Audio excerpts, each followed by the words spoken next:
Saya poinnya aja deh ya. Takutnya nanti sinyalnya nggak bagus lagi. Jadi poinnya yang kita tangkap dari Daniel adalah bahwa di dalam bekerja dia tidak ada cacat, dia bisa jadi teladan. Tapi di dalam pekerjaannya pun dia tidak pernah melupakan Tuhan. Artinya kita bisa lihat bahwa dalam 3 kali sehari dia berdoa seperti yang biasa dilakukannya. Nah, iman percaya kepada Tuhan itu justru itu menjadi suatu catatan buat teman-teman yang sekerjanya atau yang di bawahnya atau pejabat-pejabat tinggi yang ada di kerajaan saat itu, melihat bahwa itu adalah suatu kelemahan yang didapati di dalam Daniel, sehingga itu menjadi alasan buat mereka untuk menyampaikan kepada raja, karena raja sudah membuat perintah bahwa dia harus memohon dan meminta kepada raja ya. Jadi udah ada titah, ada larangan yang itu harus ditepati, harus diikuti oleh setiap pegawai istana raja atau pemimpin yang ada di raja. Tapi Daniel sungguh luar biasa ya, bahwa dia beriman sungguh, akhirnya dia tidak mengindahkan apa yang dititahkan raja. Nah, satu sisi yang saya lihat bahwa raja pun pada akhirnya punya iman yang sungguh gitu ya, melihat Daniel yang punya iman gitu. Dan ketika pun sebenarnya kan raja nggak setuju ketika dia mau dilemparkan ke gua singa, tapi dengan sedih dia merelakan Daniel untuk dilemparkan ke gua singa. Dan saat dilemparkan ke gua singa itu dia ngomong bahwa Allah yang engkau sembah itulah yang akan menyelamatkan engkau. Nah, ketika dilemparkan ke gua singa, dan Daniel itu benar-benar loh, karena Raja Darius itu pun berpuasa. Kalau kita baca di itu ya, dia berpuasa untuk Daniel. Dan ya kita baca di itu sampai dia bilang apa itu? Ayat 19-nya, lalu pergilah raja ke istananya dan berpuasalah ia semalam-malam. Itu ia tidak menyuruh datang penghibur-penghibur dan ia tidak dapat tidur. Nah, dia berpuasa untuk Daniel. Dan ketika Daniel itu sudah dilemparkan ke singa, terus dia nggak bisa tidur, pagi-pagi dia datang. Nah, ketika dia datang, dia temui bahwa Daniel itu ternyata nggak diapa-apain singa itu. Nah, ketika itu dia akhirnya berpesan. Dengan iman Daniel, dia berpesan untuk ke seluruh wilayah negeri untuk menyembah Allahnya Daniel. Nah, jadi dari cerita ini banyak hal yang bisa kita praktekkan di dalam hidup. Artinya kita di dalam pekerjaan kita harus tetap beriman, sekalipun banyak orang yang tidak suka, kita tetap beriman. Dan saya percaya bahwa iman Daniel sungguh luar biasa.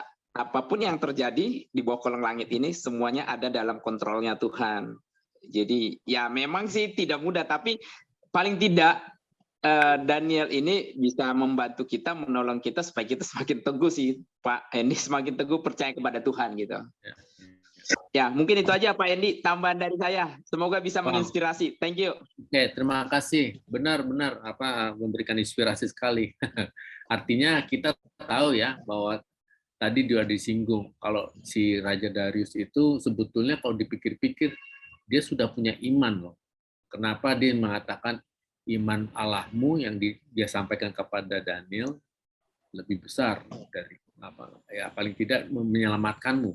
Artinya seorang Darius itu raja pun dia sebetulnya juga punya iman yang dia tahu bahwa Allahnya Daniel itu luar biasa. Tapi sekarang pertanyaannya, apakah Darius itu punya iman yang sama? Artinya menyembah, berdoa juga seperti Daniel.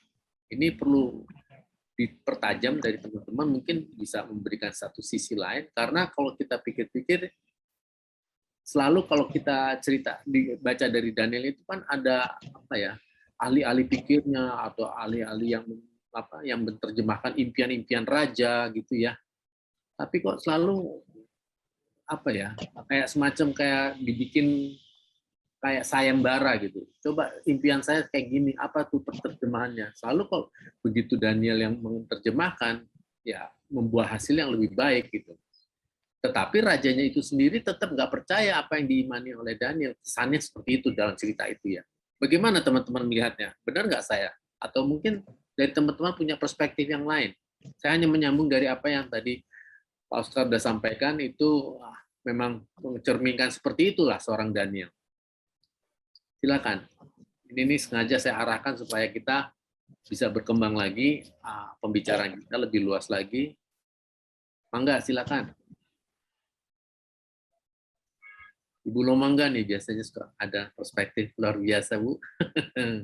Dari apa yang sudah kita bicarakan, mungkin ada celah-celah yang Ibu suka memberikan inspirasi lain. Silakan loh, Bu.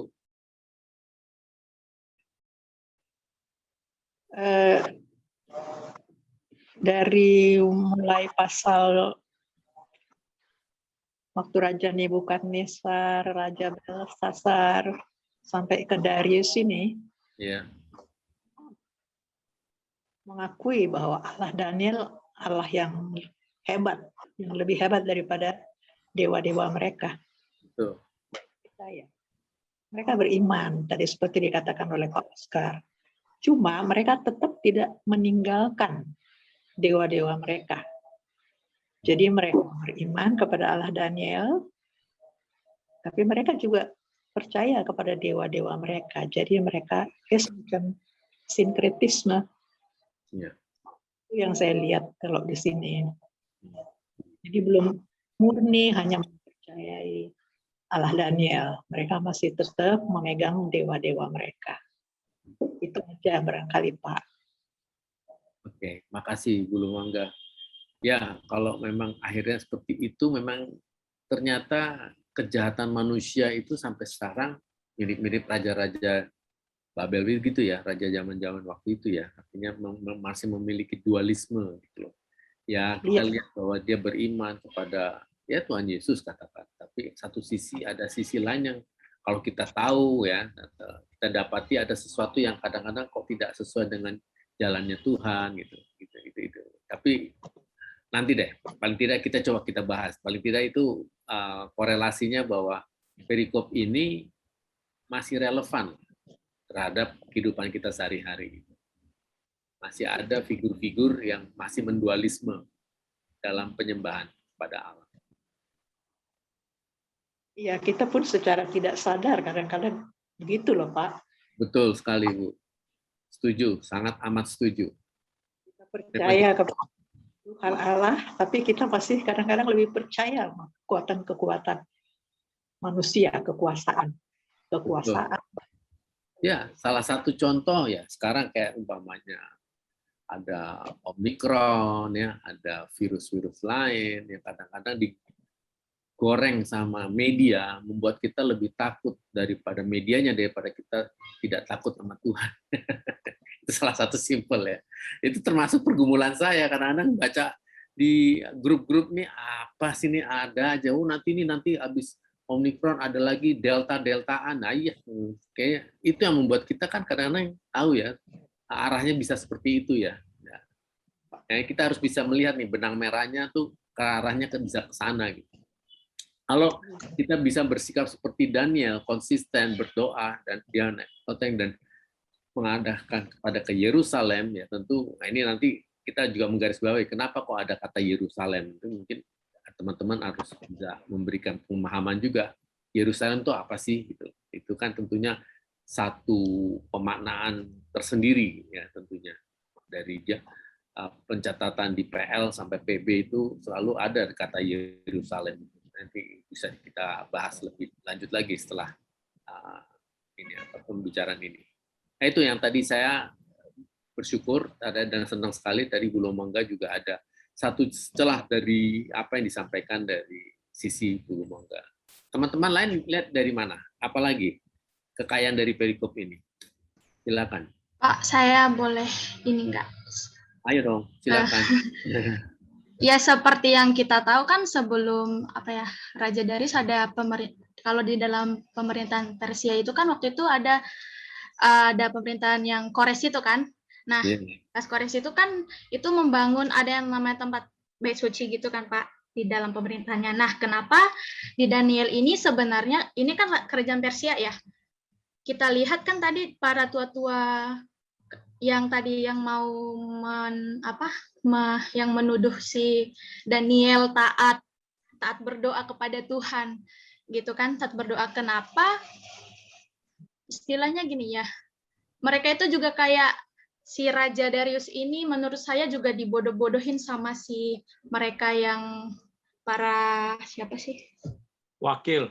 Iya, kayak dibodoh-bodohi gitu. Sedangkan si Raja Darius ini kan membuat kebijakan gitu kan, membuat kebijakan dalam kerajaan tersebut gitu.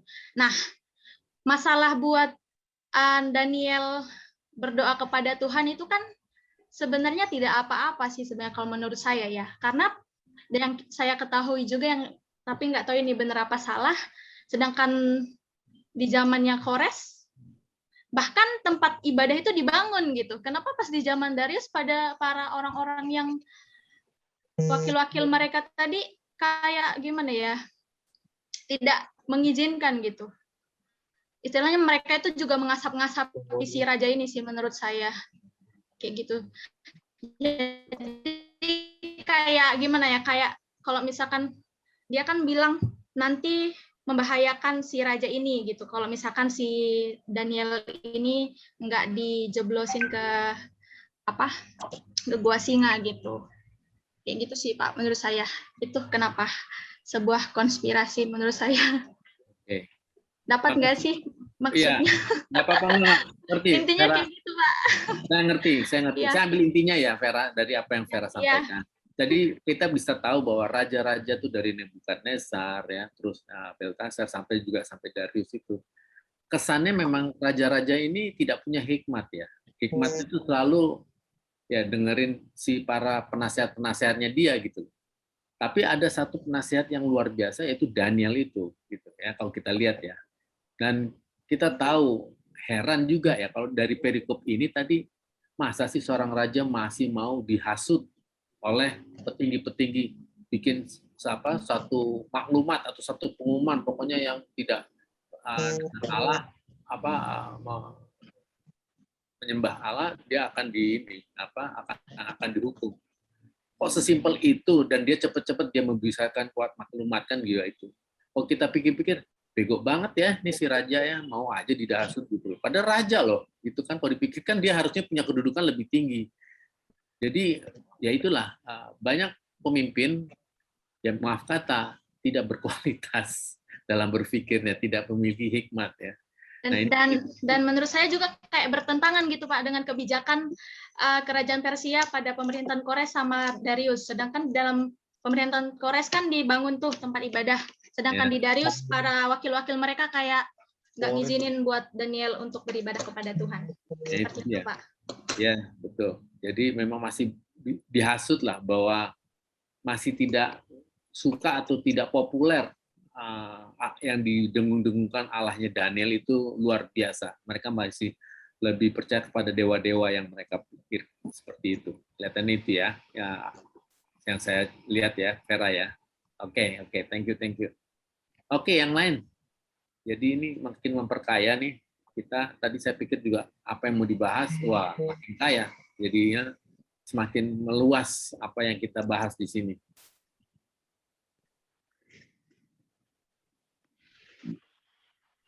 Pak Hendi. Monggo. Ya Pak. Saya mau komentar sedikit dari awal ya sedikit ya. Karena ini masih ada hubungannya sampai Vera.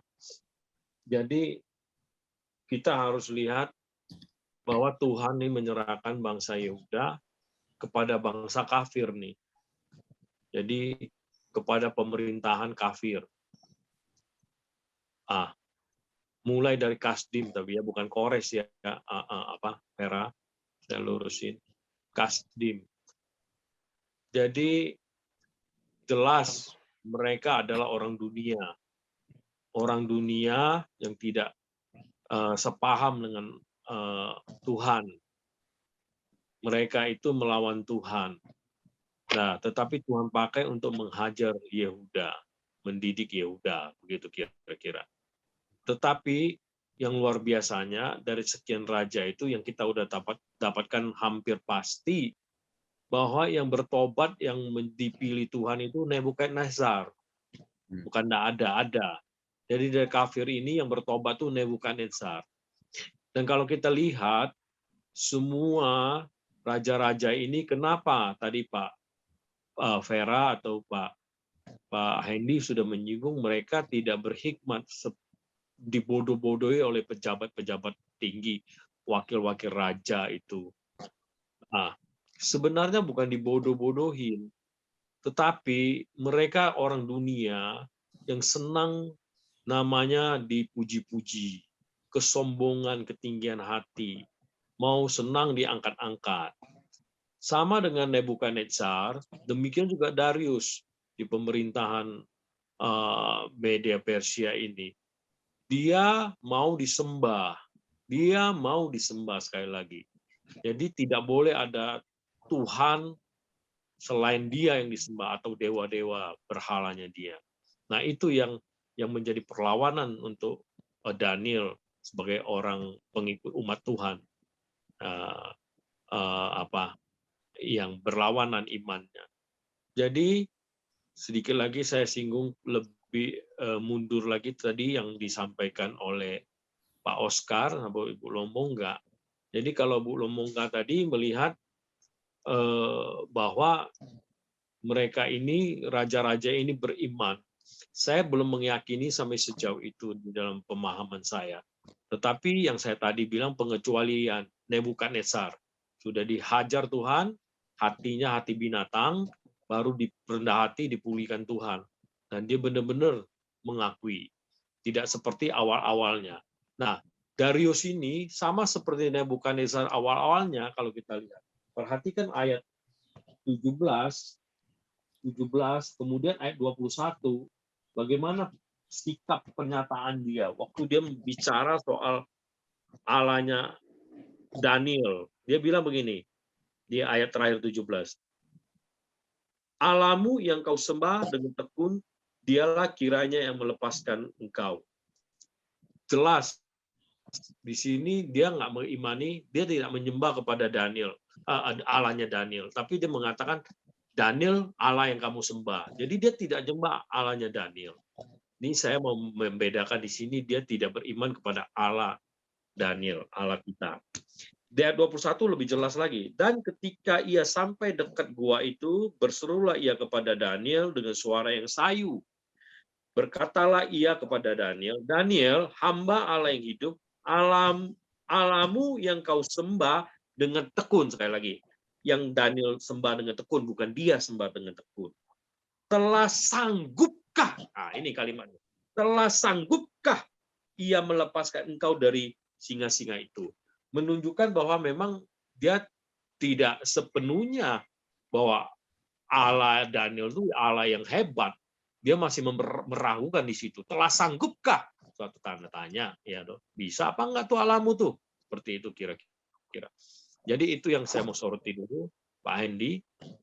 Kembali lagi ya, bahwa beda Darius ini, kalau dari cerita ini kita belum bisa menggambarkan. Nanti terakhir setelah kesaksian, keluar dari gua singa, kita lihat lagi sikap bagaimana pengumumannya menjadikan hampir, boleh katakan, quote and quote, menjadikan orang-orang di bawah penduduk di bawah pemerintahnya menjadi orang Kristen, katakan menjadi pengikut Allahnya Daniel seperti itu. Tetapi sampai tahapan ini yang dia dimasukkan gua singa, dia belum, saya melihat itu dia berbeda imannya sama Daniel. Itu, dan sedikit tadi pelurusan sejarah tadi bahwa Kasdim ya, bukan Kores. Nah, Nebukadnezar udah, saya lebih yakin bahwa dia memang sudah mengalami keselamatan di terakhir setelah dipulihkan dari hati binatang. Sekian, Pak Hendy. Terima kasih. Terima kasih Pak Heri. Ya, satu kekayaan lagi dari Pak Heri, kita sudah bisa melihat pembahasan itu. Memang benar, yang saya juga melihat dari apa yang dikatakan Pak Heri juga memang demikian. Makanya tadi saya tanya, apakah memang sudah beriman? raja-rajanya, apalagi khususnya Darius yang kita soroti pada perikop ini. Ya, tentunya pertanyaan ini yang membuat saya juga ingin menggelitik membuat teman-teman perspektifnya seperti apa.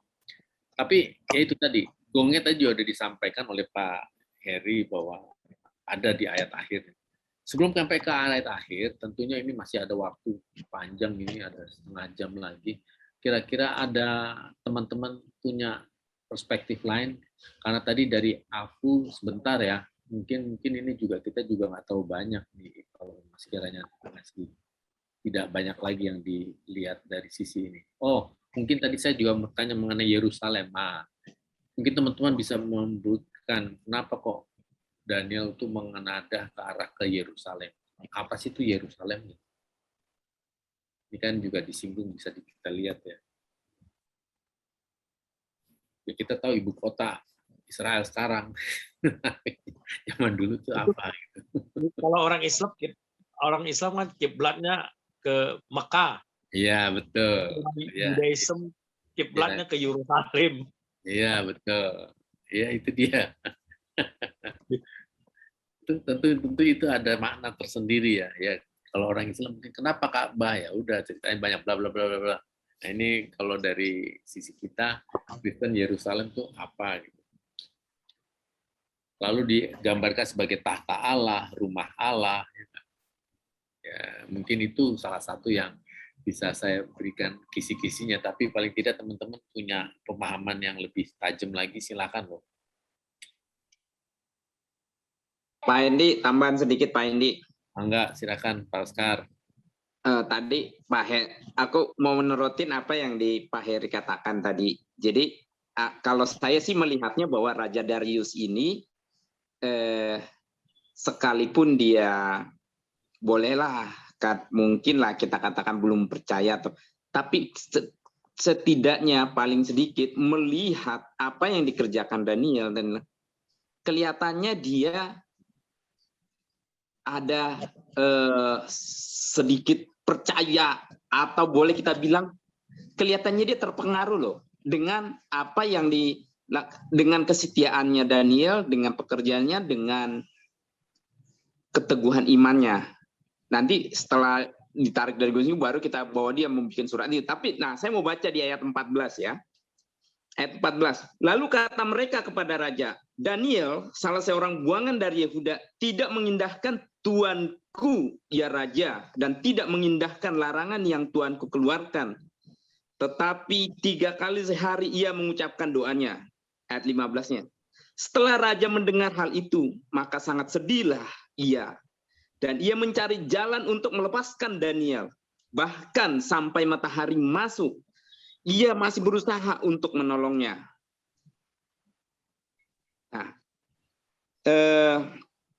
Lalu ayat 19 tadi juga saya sebut. Lalu setelah akhirnya kan Daniel itu dimasukkan ke gua singa tuh. Lalu pergilah raja ke istananya. Dan berpuasalah ia semalam-malaman itu.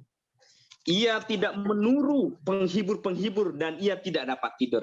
Dan kalau dari sini saya lihat bahwa mungkin kebiasaannya Raja Darius ini ada minum-minum atau ada penghibur. Tapi dalam hal ini ketika Daniel dilempatkan ke Gus, dia berpuasa loh. Jadi paling tidak sedikit bahwa menurut saya persepsi saya ya, atau tafsir saya, menurut saya Raja Darius sejahat-jahatnya dia, tapi putus. Boleh kita bilang.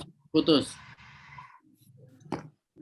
Halo, iya putus. Ya, ada sedikit lah bahwa dia terganggu dan merasa bahwa Daniel ini orang benar gitu loh. Jadi itu sih poinnya. Jadi menurut saya Raja Darius itu terpengaruh oleh iman dan keteguhan Daniel.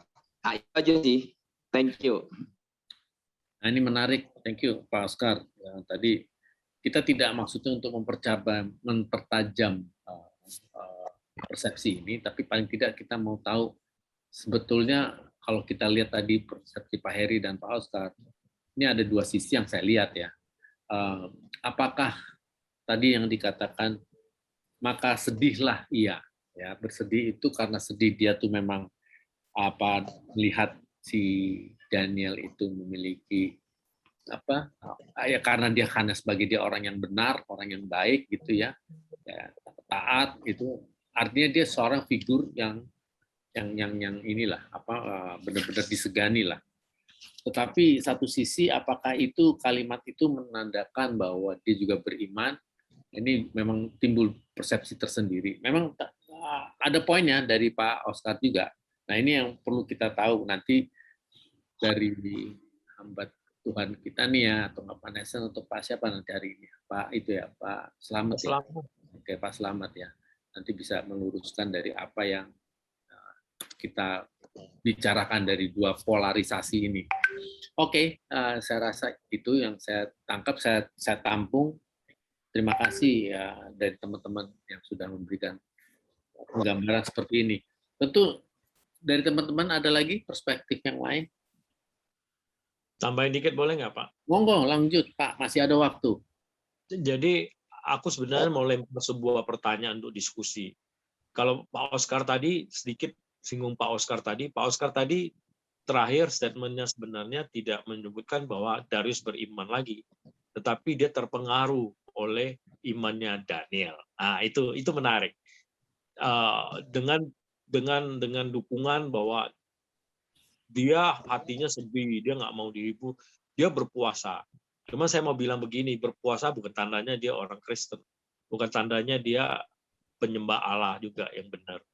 Berpuasa itu milik orang kafir juga, seperti itu kira-kira. Tapi setuju memang, jadi nggak bertentangan tuh Pak Oscar sama saya. Pak Oscar cuma dia bilang dia terpengaruh dengan imannya Daniel. Oh betul, Daniel good man, good job, ya dia luar biasa. Makanya sayang banget tuh Darius sama dia, beres semua dengan dia. Dan ini yang saya mau sambung Pak Heidi. Saya mau sambung di Daniel 3 ayat 1 sampai 30 yang selalu kita bahas. Apakah itu kan sudah masuk ya zamannya Darius?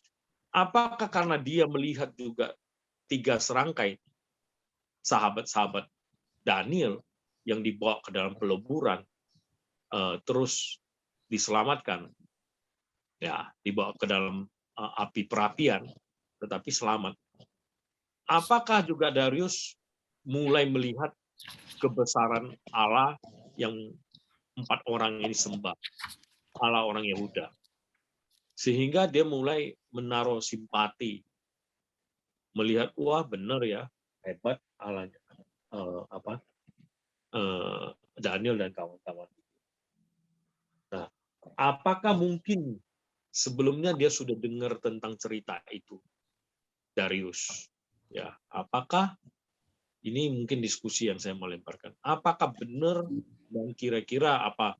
Iya, dia pernah dengar cerita dengan 3 orang itu yang dibawa dalam perapian, tapi ada yang keempat, ada Tuhan di situ yang menyelamatkan mereka. Ada malaikat yang dikirim Tuhan untuk menyelamatkan mereka.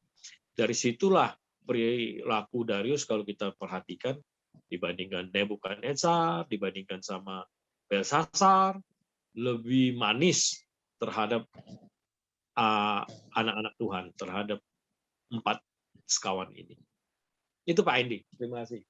Oke, makasih Pak Heri. Itu dia. Saya melihat memang figur Daniel kan dari awal memang disebutkan memang saya menganggapnya bilang kayak orang sakti lah istilahnya. Itu kan waktu dulu waktu pertama kan saya juga membawakan moderator di ayat 1 atau ayat 2 pasal 1 atau pasal 2 waktu itu. Ya itu sampai sekarang memang terlihat bahwa Daniel itu ceritanya konsistensinya luar biasa sampai sekarang. Artinya sekarang dalam arti di pembicaraan dari kopi ini artinya masih memberikan figur yang luar biasa. Dia taat sama Tuhan, takut akan Tuhan, dan berdoa, orangnya saleh dan tidak cacat ya. Itu yang menjadi catatan kita sebagai orang percaya.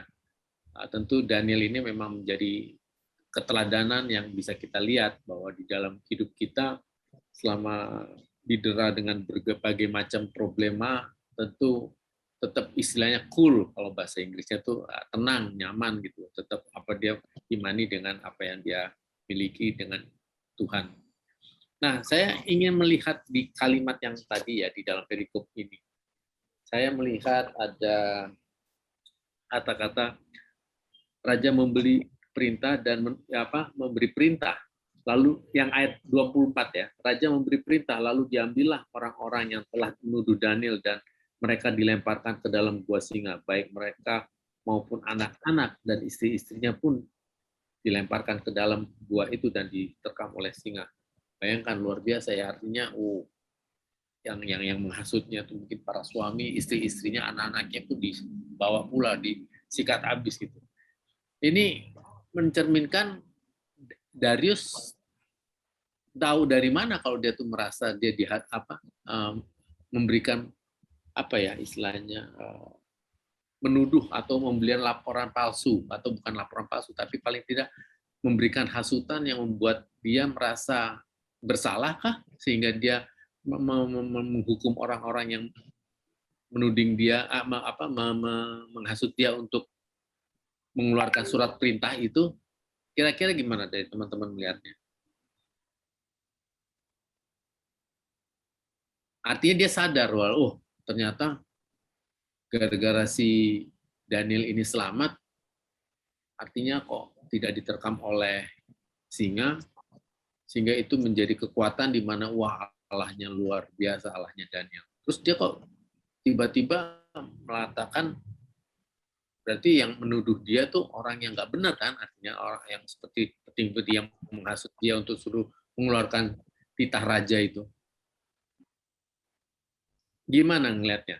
Kebencian itu kok jadi merasa kayak raja itu merasa apa ya, dibohongin gitu loh, atau merasa kayak tidak tidak pada tempatnya dia harus mengeluarkan surat perintah itu kan sebetulnya. Pak Hendy, kelihatannya ayat 23 itu bisa membantu deh apa yang Pak Hendy tanyakan. Coba saya bacakan ya, ayat 23 ya. Ya. Allahku telah mengutus malaikatnya untuk mengatupkan mulut singa-singa itu, sehingga mereka tidak mengapa-apakan aku, karena ternyata aku tak bersalah di hadapannya, tetapi juga terhadap Tuanku, ya Raja. Aku tidak melakukan kejahatan. Nah, jadi kelihatannya itu sih. Jadi Raja juga mengakui bahwa si Daniel ini tidak bersalah terhadap Raja dan tidak bersalah juga terhadap Tuhan. Yang tentunya. Jadi sehingga itu yang mungkin membuat Raja itu bisa geram atau wah ini ternyata nih orang-orang ini adalah sudah mencoba mempengaruhi saya untuk membunuh Daniel. Tapi Allahnya Daniel justru menyelamatkan Daniel yang membuat si Raja Darius semakin percaya lah ya, semakin teguh bahwa selain percaya kepada itu semakin yakin bahwa Daniel ini memang orang benar gitu. Mungkin itu Pak tambahan.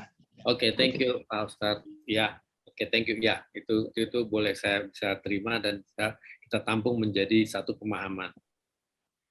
Thank you. Dari teman-teman lain ada tambahan lagi?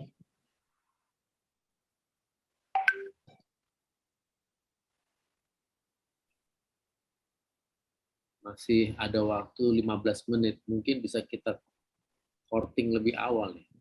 Jadi 20 lewat 15 lah, 10 menit lagi lah. Pak Hendy, yes. Nanti kalau nggak ada lagi, saya ada beberapa, tapi kasih kesempatan teman-teman yang lain. Boleh nabung ya. Oke, nggak apa-apa. Kalau gitu masih ada tabungan waktu, masih banyak, silakan. Kita kembali kepada skema jamnya ya 20 sampai 20 menit. 20-20 kita pindah nanti ke pembahasan berikutnya pada firman Tuhan.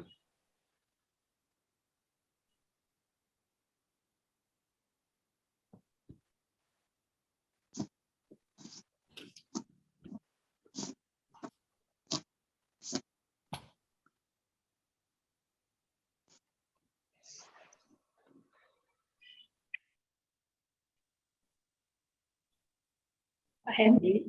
Yes, Ibu Lumangga. Silakan, Bu. Bisa dibantu juga dengan ayat 15.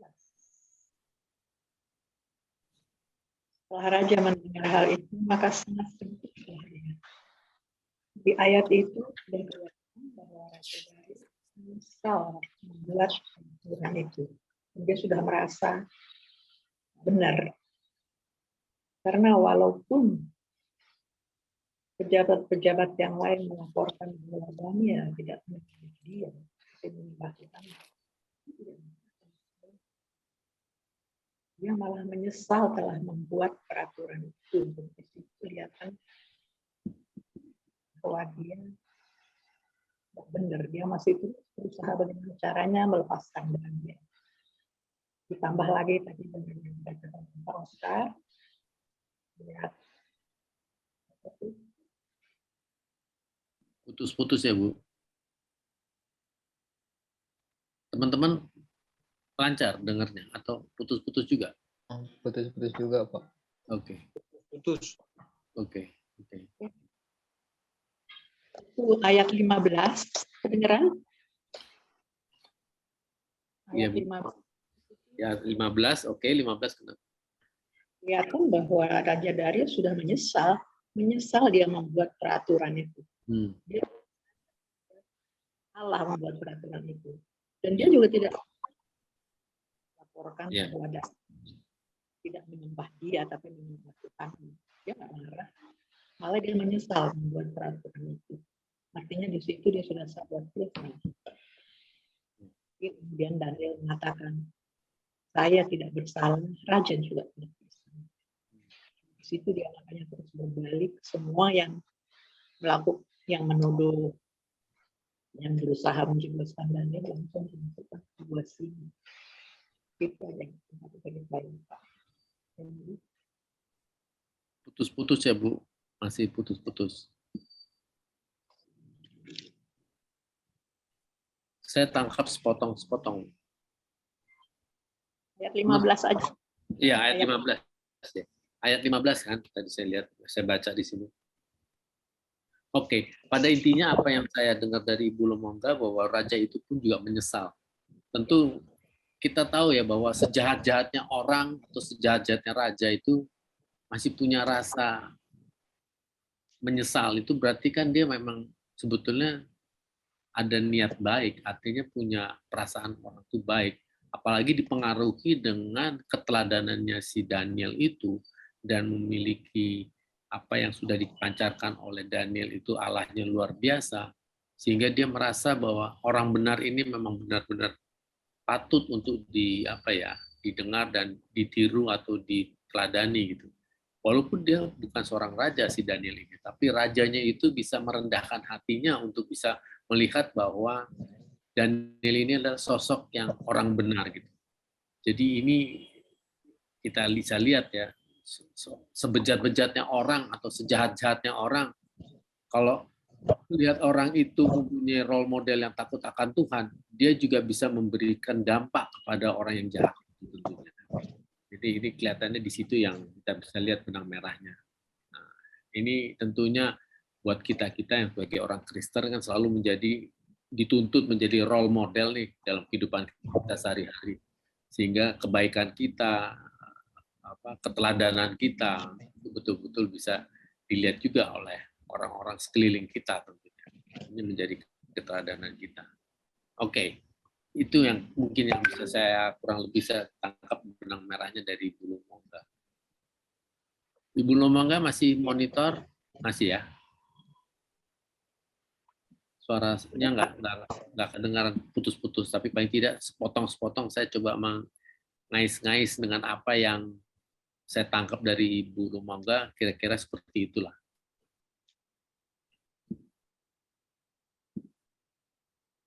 Sudah mendekati 10 menit lagi. Ada lagi yang lain? Atau Pak Heri mau tutup sekalian habis untuk dengan pelurunya yang banyak, yang masih ada tersisa? Enggak. Saya udah selesai, boleh, Pak. Ya, silakan tuh yang lain dulu. Saya boleh, Pak?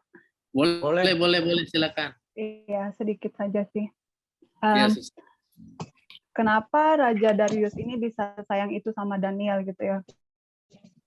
Kalau saya perhatikan di sini kan ada di ayat 4 itu jelas dikatakan bahwa yang pertama Daniel itu melebihi dari pejabat tinggi yang lain. Kemudian yang kedua, raja itu juga punya maksud tertentu gitu ya, karena dia melebihi dibanding yang lain dan dia juga punya roh yang luar biasa. Raja memiliki pengharapan yang tinggi untuk Daniel untuk menempatkan dia atas seluruh kerajaannya gitu ya. Kenapa bisa sampai pada akhirnya, menurut saya ya, dia juga pada akhirnya menyesal sudah membuat mengeluarkan perintah gitu, undang-undang ini memang cukup aneh gitu ya, undang-undang media Persia ini, karena bahkan raja yang membuatnya sendiri pun tidak dapat mencabutnya gitu, seperti juga yang terdapat di Ester 1 ayat 19. Kemudian yang menarik bagi saya secara pribadi di sini dan juga sekaligus pertanyaan gitu ya, minta Kak Slamet juga untuk bantu jelaskan gitu kan. Kalau kita lihat di sini kan di ayat 11, Daniel itu berdoa menghadap ke Yerusalem. Padahal kita tahu bahwa Yerusalem itu sudah menjadi puing-puing gitu ya. Sudah hancur, bait Allahnya sudah hancur, bahkan perkakasnya itu juga diangkut ke istana Babel. Mengapa Daniel tetap berdoa menghadap ke Yerusalem? Apakah ini hanya karena kebiasaan berdoa, atau ada makna khusus tertentu yang mesti kita pahami dari bagian ini? Itu saja Pak dari saya. Terima kasih. Oke, Susi, terima kasih infonya. Iya sih, saya juga melihat dari sisi itu yang dilihat dari Susi.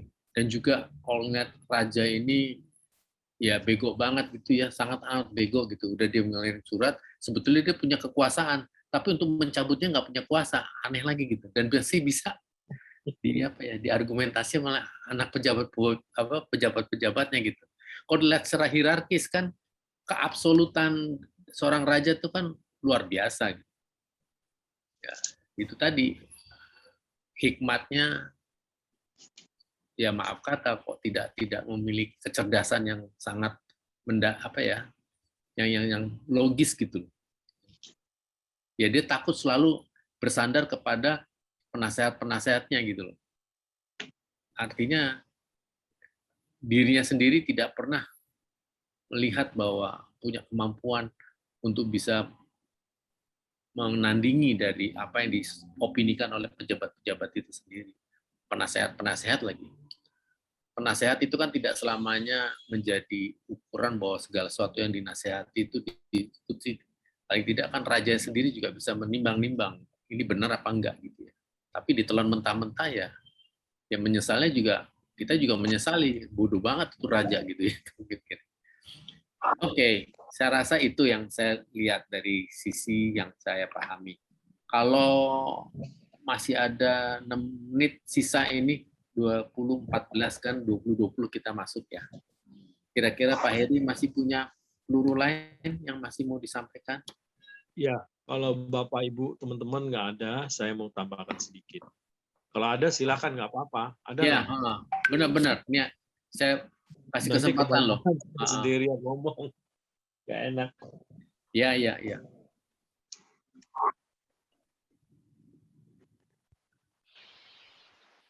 Pak Hendy, sedikit aja. Apa tadi yang sampaikan Susi itu, ya sedikit. Lalu yang Pak Hendy katakan, apa? Ini coba melihat aja ya, menerawang gitu. Artinya suara orang banyak, sekalipun itu salah, bisa menjadi keputusan. Ya, kalau kita lompat ke apa yang dilakukan ketika penyaliban Kristus juga kan begitu kan, suara orang banyak sekalipun Kristus benar, tapi pada akhirnya siapa itu yang mencuci tangan itu lupa.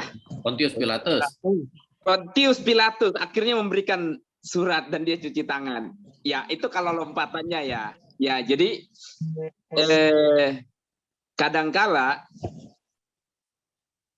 dan ya bisa jadi juga Pak terjadi hal ini di dalam kehidupan nyata gitu ya, termasuk di negeri kita, iya kan? Ya. Keputusan orang banyak sekalipun salah bisa menjadi satu kebenaran dan itu bisa ditetapkan untuk dilakukan gitu sekalipun itu salah. Nah, korelasinya ke kita, apakah kita bisa setia seperti Daniel ya kan? Ya itu aja Pak. Thank you. Thank you. Itu valid. Thank you. Betul. Ada Makasih. 3 menit ya Pak Hendy. Monggo, iya silakan Pak Heri. Siap. Oke. Malam ini sebenarnya banyak sekali perspektif yang berbeda. Saya dengan Pak Oscar sama tadi Pak Hendy juga melihat pejabat-pejabat itu Darius bodoh dipengaruhi oleh pejabat-pejabat itu. Toh akhirnya kita melihat Darius mengabsurdkan diri, mengambil keputusan, udah nggak berlaku tuh undang-undang kan begitu sebenarnya. Jadi saya melihatnya dari perspektif yang berbeda. Saya melihat Darius bukan pengaruh oleh pejabat-pejabat tinggi itu, tetapi seperti tadi saya bilang, dia juga orang yang gila hormat. Dia orang dunia, sama seperti Nebukadnezar, Belshazzar dan lainnya. Dia ada raja-raja kafir. Nah, saya lihatnya di situ. Jadi kalau diangkat-angkat mau disembah seneng, bukan karena dia bodoh, enggak. Saya lihat perspektifnya seperti itu. Nah, Pak Hendy sebelum komentar yang terakhir yang tadi sebenarnya itu mengcounter apa yang Pak Oscar tadi ngomong. Ada perspektif yang berbeda antara Pak Hendy dengan Oscar juga tadi itu, Pak Oscar tadi. Nah, lupa saya jadinya. Nah, tetapi saya mau tambahkan poin-poin penting, saya pikir yang malam ini saya dapatkan, saya mau berikan, adalah kita mesti sangat hati-hati seperti Tuhan Yesus selalu ajarkan, cerdiklah seperti ular, tulus seperti merpati.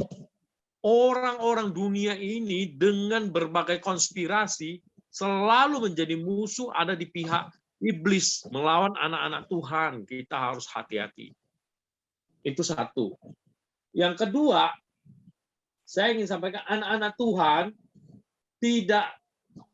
jangan seperti orang dunia dengan berbagai cara menghalalkan segala cara untuk menjatuhkan. Udah jelas-jelas Daniel nggak ditemukan kesalahannya, dia setia, dia tidak pernah lalai. Tapi dicari-cari, pokoknya harus dibunuh orang ini. Sama kalau kita tarik Tuhan Yesus, ya, digiring-giring, dicari untuk dibunuh seperti itu. Itu pekerjaan iblis, orang dunia. Saya kira kita sebagai anak-anak Tuhan harus sangat hati-hati dengan hal itu. Ya. Dan kita lihat sepanjang pasal 1 sampai pasal 6, ya, betapa jeleknya kondisi, situasi dan kondisi, Daniel selalu bersaksi. Man memuliakan Tuhan, dan Daniel dimuliakan Tuhan. Pada posisi kita orang benar, seperti Daniel, diojok-ojok sama orang fasik, jangan iri, kata Mazmur 37. Jangan marah terhadap orang-orang seperti orang fasik itu. Mereka akan seperti rumput, ya, akan seperti asap yang akan lenyap. Tuhan bilang, Tuhan akan memuliakan anak-anak yang setia kepada Dia. Itu Pak Hendy terakhir saya mau kasihkan. Masih ada beberapa tapi udah habis waktunya ya. Terima kasih. Oke, terima kasih. Oke, ini udah mendekati waktu, sudah masuk di firman Tuhan. Paling tidak kita merangkum dari apa yang disampaikan oleh teman-teman. Saya mengutip dari apa yang kita lihat bahwa figur Daniel adalah figur keteladanan yang kita tahu lah. Itulah menjadi keteladanan yang kita bisa lihat. Orangnya taat, konsisten, doa, dan takut akan Tuhan. Dan rajin bekerja, katakanlah kalau ada yang ditambahkan gitu. Tapi paling tidak, dia adalah figur yang disegani di kalangan ya raja-raja istana-istana pada waktu itu. Sehingga beberapa raja pun dia tetap masih eksis ya selama dia berkiprah di beberapa raja itu. Sampai di Raja Darius pun dia juga diberi kedudukan yang paling tinggi, yaitu di zaman yang penutup ya, pemerintahan Darius dan pada zaman pemerintahan Kores dan orang Persia. Artinya itu betul-betul satu kekuasaan yang luar biasa. Kalau itu jadi panglima yang tertinggi, ya dia diberikan satu posisi yang luar biasa. Artinya kalau kita taat kepada Tuhan, kepada sesuatu, ya pasti akan membuahkan hasil yang luar biasa. Tentu ini menjadi bagian yang kita bisa lihat dari seorang figur Daniel. Tapi dari figur seorang Darius, kita bisa lihat bahwa akhirnya dia mengakui orang benar ini memang benar-benar teruji dan terpuji, sehingga dia juga mendapatkan satu, ya kalau dari kacamata duniawi dia diberikan jabatan lah istilahnya, itu yang saya lihat. Tapi saya terima kasih dari teman-teman sudah memberikan ulasan banyak ya, catatan-catatan tentu dari masing-masing teman-teman juga di rumah juga memiliki catatan-catatan dari komentar dari setiap peserta Zoom ini. Tentu kita tidak mengecilkan sebuah komen, tetapi semua komen itu adalah memberikan nutrisi kepada kita semua. Jadi saya rasa terima kasih buat teman-teman. Saya serahkan kepada ini ya, untuk waktu berikutnya adalah Pak Slamet ya. Pak Slamet, silakan Pak Slamet. Ya, terima kasih Pak Endi yang ada memberi kesempatan, juga Pak Heri yang sudah mengontak saya. Selamat Kalau malam. Selamat malam. Kalau PADGRI itu selalu bikin keder, berat nih. Bapak dosen. Ya. Waduh, mengerti. Ya, Bapak Ibu, sebenarnya terkait kesimpulan, terkait banyak hal tadi juga banyak sudah disampaikan Pak Heri. Intinya saya hanya menambahkan saja beberapa hal yang mungkin saja bisa menjawab beberapa pertanyaan dari Bapak Ibu sekalian.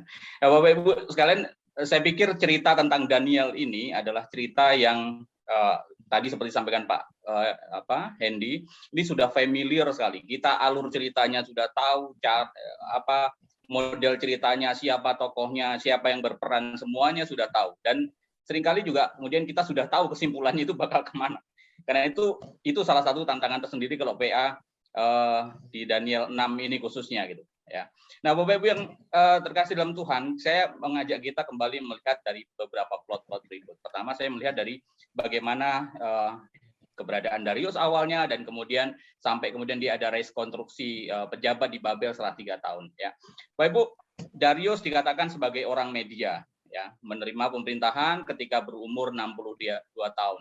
Darius seperti saya pikir kita juga semua sudah membaca literaturnya ya, ada dua pendapat yang muncul tentang Darius. Yang pertama, Darius itu digambarkan sebagai Kores itu sendiri dengan dua alasan. Pertama, alasannya adalah ya Raja Koresi ini seringkali memakai nama-nama yang berbeda di beberapa tempat. Jadi kemungkinan besar memang Darius adalah Kores itu sendiri. Nah, alasan yang kedua juga karena wilayah kekuasaannya itu yang begitu besar sampai dibagi ke dalam 120 wakil raja, itu kan sesuatu yang besar. Ya, itu yang alasan pendukung bahwa Darius adalah Kores. Tapi ada yang kedua yang juga banyak disetujui orang, dan saya juga setuju dengan ini, adalah bahwa Darius ini adalah utusan dari Kores atau perwakilan atau bawahannya dari Kores itu sendiri.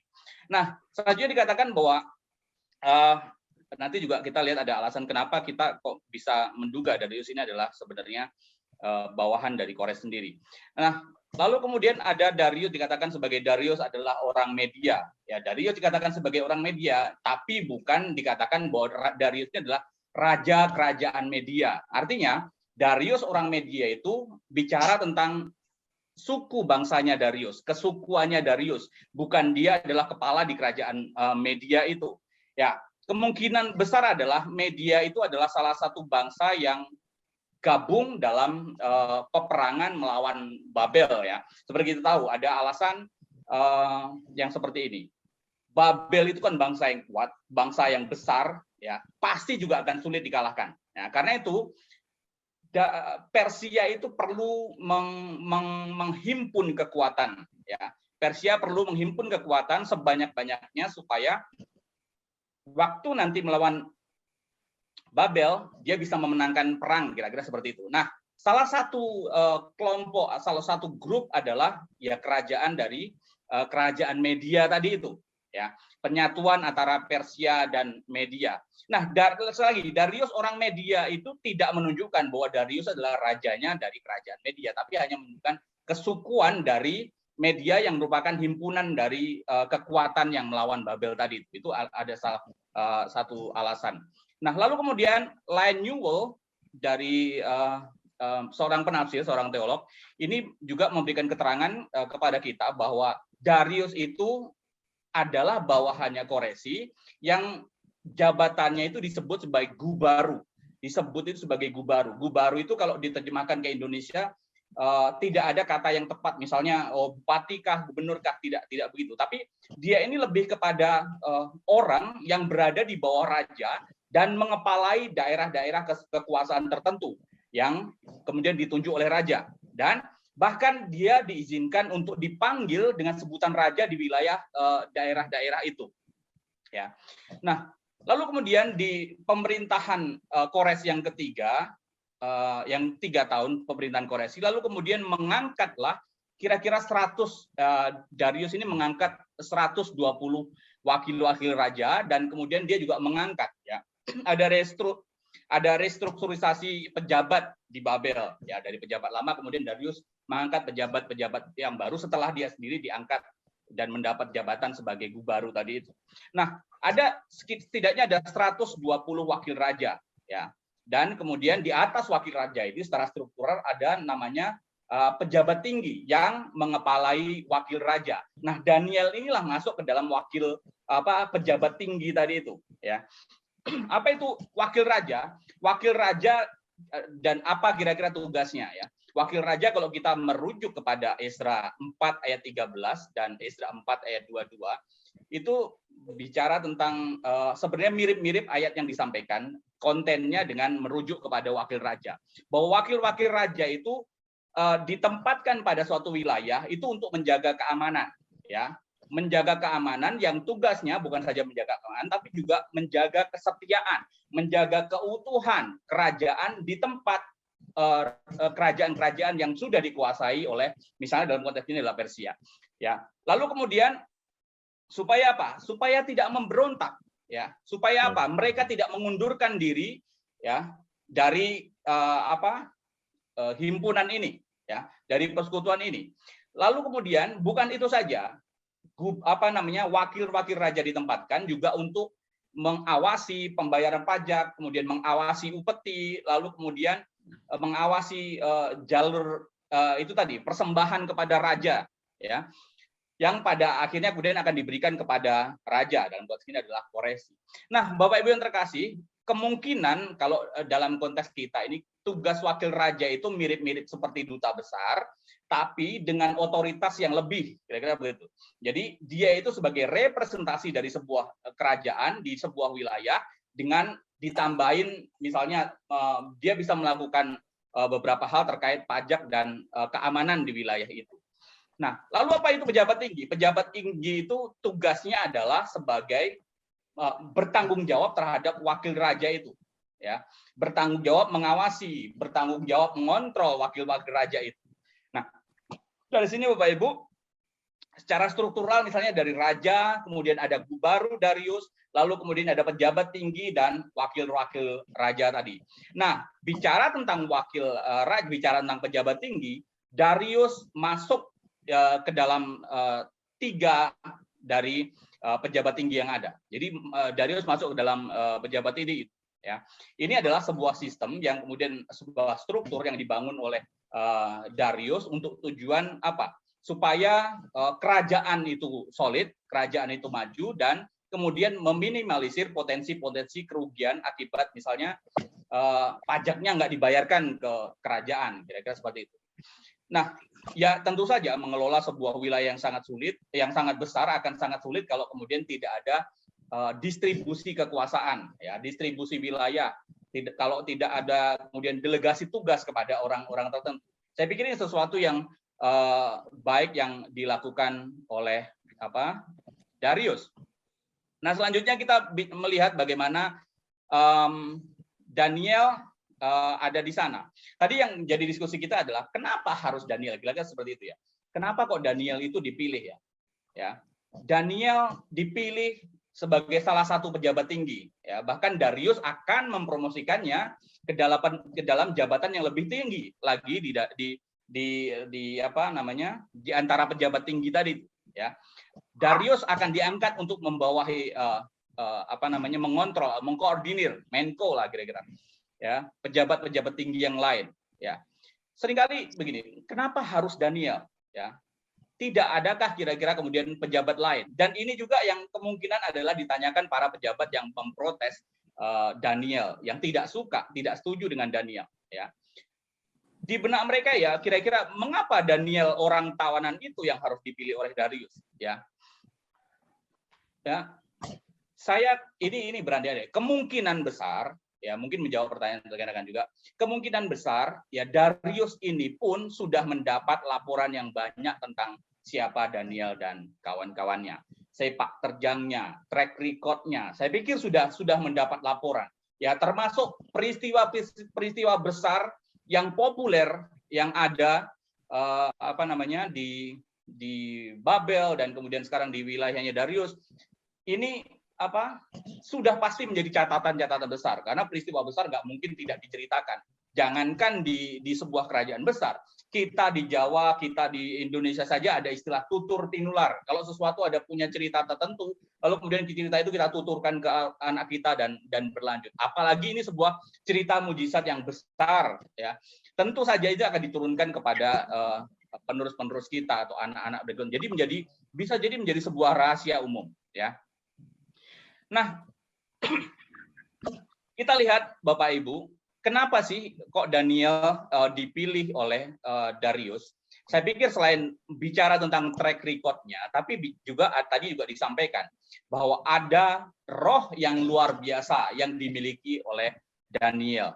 Daniel di dalamnya memiliki roh yang luar biasa. Maka Daniel ini melebihi para pejabat tinggi dan para wakil raja itu karena ia mempunyai roh yang luar biasa. Dan raja bermaksud untuk menempatkannya atas seluruh kerajaannya. Daniel punya kualitas lebih, ya, daripada yang lain, daripada pejabat tinggi yang lain. Karena itu wilayahnya akan ditambah banyak daripada wilayah-wilayah dari pejabat tinggi dan wakil-wakil yang lain. Nah, Bapak Ibu yang terkasih, kita lihat dari roh yang luar biasa ini, sebenarnya inilah muncul apa yang dikatakan sebagai mutu dari Daniel, sebagai kualitas dari diri Daniel, ya. Bicara tentang roh yang luar biasa itu mencakup sebuah kemampuan, kalau menurut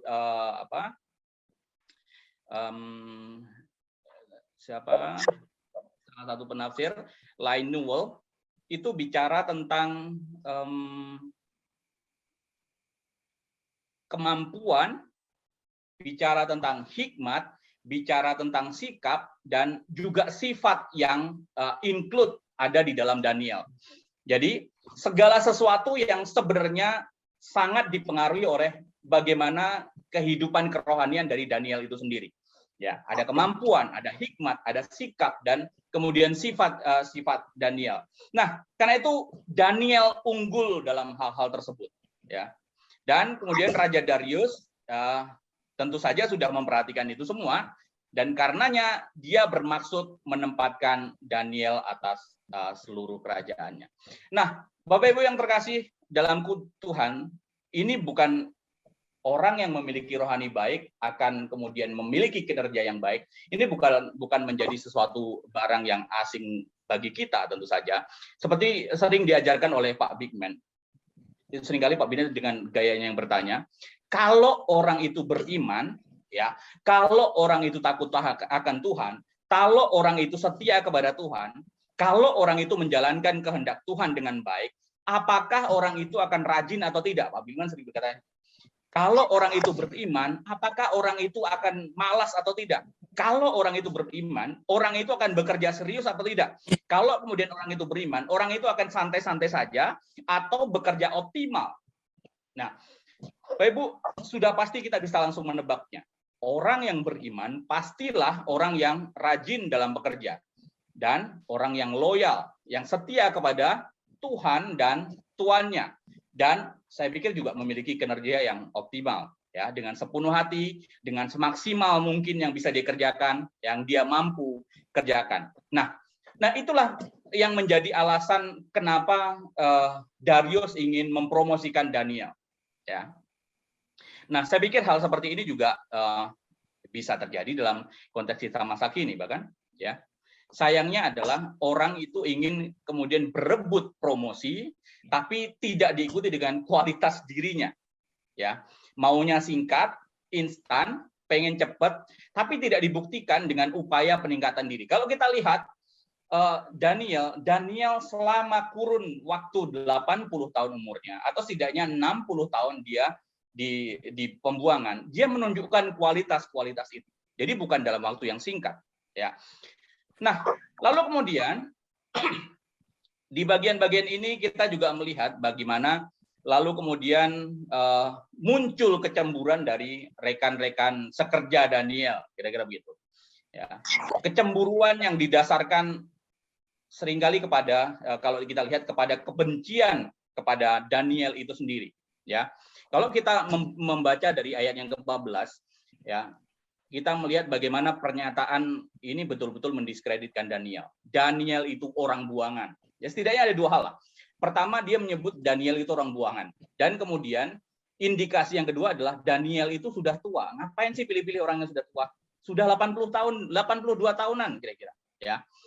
Kenapa menyebut orang? Jadi kalau misalnya kita mendengar atau kita menyaksikan ada foto ilustrasi di sekolah minggu atau gambar-gambar lukisan, waktu Daniel di Gua Singa itu masih dalam yang kekar dan segala macam, masih muda.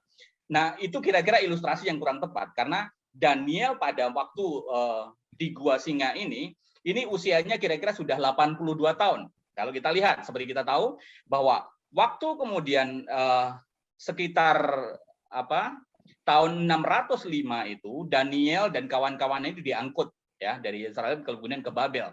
Ya, kira-kira umur Daniel waktu itu sekitar 13-an tahun. Lalu kemudian di era Darius setelah Babel ditaklukkan itu pada tahun 539 ya, kalau kita hitung-hitungan lah 605 kurang 539 kira-kira 66 ya selisihnya. 66 tahun ditambah umur dari Darius ditambah umur dari Daniel 13 tahun ya kira-kira 79. Nah, waktu kemudian dari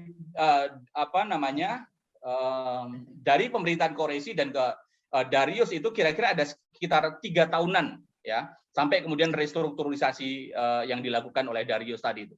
Ya, sekitar 3 tahun. Nah, kira-kira waktu kemudian Daniel dipilih kira-kira ada sekitar umur 82 tahun. Nah, belum lagi kalau kita baca ayat 14 mendiskreditkan itu betul-betul kerasa ya. Dia itu dari suku Yehuda, bangsa buangan ya.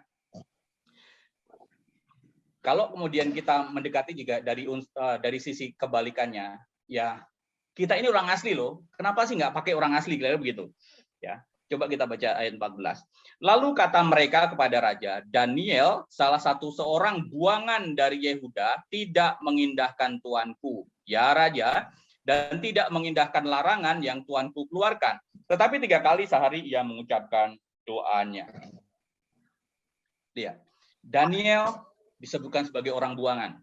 Ya, beda banget dengan mereka. Harusnya kami ini dong yang orang asli nih yang dipilih. Kenapa Daniel? Kami ini yang harusnya dipromosikan. Kenapa harus Daniel? Jadi bencinya itu semakin menjadi-jadi karena itu. Nah, belum lagi Daniel yang kemudian akan dipromosikan Darius mengepalai beberapa kerajaan lagi. Ya. Lalu kemudian di ayat 4, maka Daniel melebihi para pejabat tinggi dan para wakil raja itu karena ia mempunyai roh yang luar biasa. Dan raja bermaksud untuk menempatkannya atas seluruh kerajaannya. Ya. Bapak Ibu terkasih dalam Tuhan, kita lihat bagaimana kebencian mereka makin menjadi-jadi. Ya. Promosi ini membuat para pejabat tinggi itu menjadi panas dingin lah kira-kira ya, menjadi iri. Ya. Bapak Ibu terkasih, dari sini lagi-lagi ya semacam isu putra daerah itu mencuat. Isu kekinian, dan saya pikir juga isu kekinian juga nggak jauh-jauh dari hal yang begini. Nah, apalagi di daerah ini sekarang mulai, IKN, harusnya putra daerah yang lebih diunggulkan dan lain sebagainya. Ya. Tapi sayang sekali, orang tidak melihat kualitas seseorang di suatu daerah. Hanya melihat misalnya yang penting adalah orang ini adalah putra daerah dan lain sebagainya. Kita bisa lihat bagaimana dari pilih PNS dan lain sebagainya, peningkatan karir dan lain sebagainya. Orang yang putra daerah, orang yang asli, seringkali merasa saya ini lebih pantas menduduki posisi tertentu dibanding orang yang merantau atau orang dari daerah lain, ya. Padahal secara kualitas belum tentu, kan. Nah, karena itu baik kita ini dari putra daerah, orang asli, maupun kita ini dari pendatang, orang yang merantau, maka penting sekali kita melihat bagaimana kita bisa memacu diri kita untuk menunjukkan kualitas di dalam kinerja, ya. Bukan bicara hanya mau promosi yang instan, tapi sebenarnya bagaimana kualitas kita lah yang harusnya mumpuni. Dan untuk itu bukan waktu sebentar yang kemudian Daniel tunjukkan, ya. Bukan sebentar, 82 tahun, ya, 60-an tahun lah kira-kira. Nah, selanjutnya, gara-gara itulah lalu kemudian orang-orang yang anti Daniel ini, yang tidak suka dengan Daniel, membuat sebuah persekongkolan dan rancangan jahat. Kita sudah tahu seperti apa ceritanya. Mereka mencari-cari kesalahan Daniel. Ya, lagi-lagi semua karena iri hati, karena Daniel dipromosi tadi itu. Ya, iri hati, hati-hati juga. Iri hati mendatangkan dosa yang lain, dan kemudian iri hati mendatangkan rencana kejahatan yang lain. Mencari-cari kesalahan Daniel, ya. Saya pikir kalau dipikir-pikir ya memang umum sih, dalam arti ini lazim lah kita bisa melihat, ya, umum kalau kemudian ada pejabat yang tidak benar-benar jujur, ya, tidak benar hidupnya, tidak jujur hidupnya, lalu kemudian membenci atau ingin menggeser orang yang benar dan jujur. Karena apa? Ya sudah pasti tidak bisa diajak kompromi orang jujur itu, orang benar itu. Sudah pasti orang seperti ini ya maunya jalan yang lurus saja. Padahal ada beberapa jalan yang bisa ditempuh, misalnya yang tidak perlu lurus-lurus amat, kira-kira begitu. Nah, apalagi kalau kemudian ini Daniel diangkat di kedudukan yang lebih tinggi, maka posisi mereka bisa terancam. Ya, dalam artian gini, setidaknya upeti tadi tidak bisa diselipkan, atau upeti atau pajak itu tidak bisa digelapkan lagi. Nah, kira-kira seperti itu. Jadi selain ada alasan yang sifatnya mendasar karena kebencian, tapi juga sebenarnya ada alasan ekonomis yang sifatnya adalah pragmatis, demi keuntungan saya, asal harusnya menguntungkan saya dan lain sebagainya.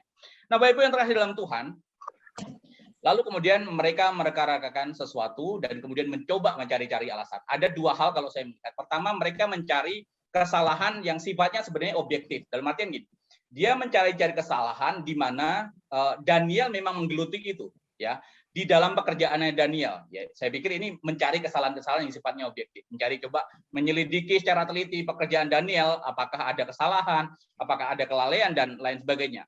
Nah, bagian firman Tuhan menyebutkan bahwa mereka tidak mendapat alasan apapun, mereka tidak mendapat sesuatu kesalahan apapun, mereka tidak mendapati suatu kelalaian apapun terhadap diri Daniel. Ya, saya pikir ini sesuatu yang menarik, bahkan kalau boleh dibilang sesuatu yang ajaib. Ya, 1:1000 bisa jadi, menjadi pejabat puluhan tahun, ya, dan sampai kemudian di masa Koreksi ada 3 tahunan, ya. Tapi ya orang tidak menemukan kesalahan tertentu pada diri Daniel, ya. Tidak menemukan kelalaian sama sekali pada diri Daniel terkait pekerjaan. Saya pikir ini teladan yang sangat-sangat luar biasa pada diri Daniel. Ya, 1001 lah. Ya, mungkin bisa saja 1 juta satu orang lah, ya. Tapi lihat pernyataan dari firman Tuhan. Tetapi mereka tidak mendapat alasan apapun atau sesuatu kesalahan, sebab ia setia dan tidak ada didapati suatu kelalaian atau suatu kesalahan padanya. Sebab ia setia. Kata setia ini beberapa terjemahan merujuk kepada setia itu tidak hanya mencakup bicara tentang loyalitas, tapi setia itu kalau diterjemahkan ke dalam bahasa Indonesia terkait juga 2 unsur. Pertama, dia dapat dipercayai dan kemudian dia juga dapat disandari. Ya, artinya Daniel bukan hanya bicara tentang orang yang loyal, tapi Daniel juga setia kepada Tuhannya, ya, tapi juga setia kepada manusia yang bukan saja bisa dipercayai, tapi juga bisa disandari. Sudah pasti jadilah kalau dengan Daniel, kira-kira begitu. Ya, bukan hanya setia kepada Tuhannya, tapi juga setia kepada tuannya, setia kepada pemerintahan yang berkuasa. Ya. Tapi tunggu dulu, asalkan pemerintah yang berkuasa itu tidak berlawanan dengan Allah, tidak berlawanan dengan hukum Allah. Ya. Daniel akan tetap setia. Tapi kalau berlawanan, ya kira-kira Daniel akan memilih yang pertama. Ya. Nah, dari sinilah kita melihat bagaimana hal itu menunjukkan mutu dari Daniel itu sendiri. Menunjukkan kualitas dari Daniel itu. Dia orang berintegritas, dia orang jujur, dia orang sempurna di dalam pekerjaannya. Ya. Kita lihat tanpa kesalahan, tanpa kelalaian. Ya. Dan kita lihat bagaimana ini berdampak terhadap dikarenakan adalah kehidupan rohaninya dia juga, menunjukkan kepada pimpinan roh atas Daniel yang juga berbuah kepada tindakan nyata. Bukan hanya bicara tentang menyendiri, kita berpuasa, doa dan lain sebagainya, lalu tidak peduli dengan aplikasi hidupnya. Tidak. Hal yang sifatnya rohani, hubungan personal dengan Tuhan itu bisa teraplikasi dalam kehidupan nyata melalui pekerjaan Daniel. Dan dengan itu dia bisa bersaksi.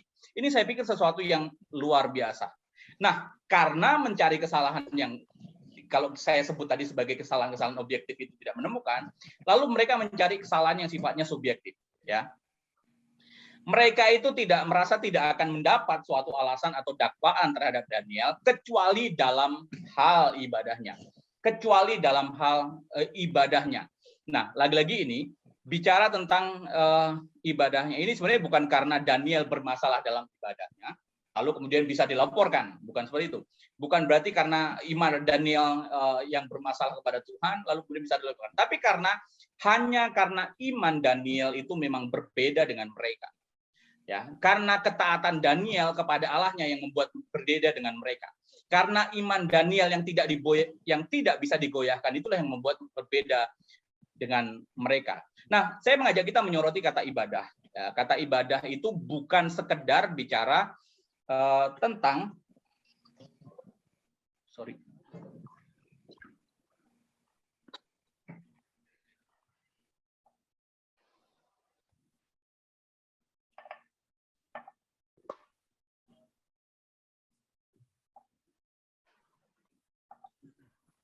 Terputus ya.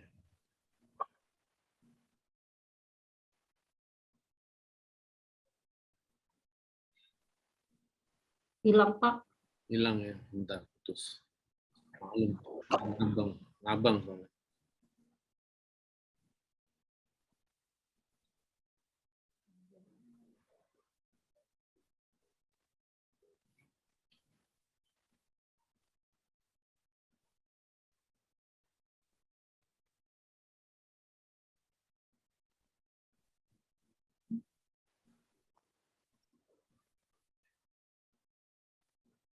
Di sana ada Yunusnya kan?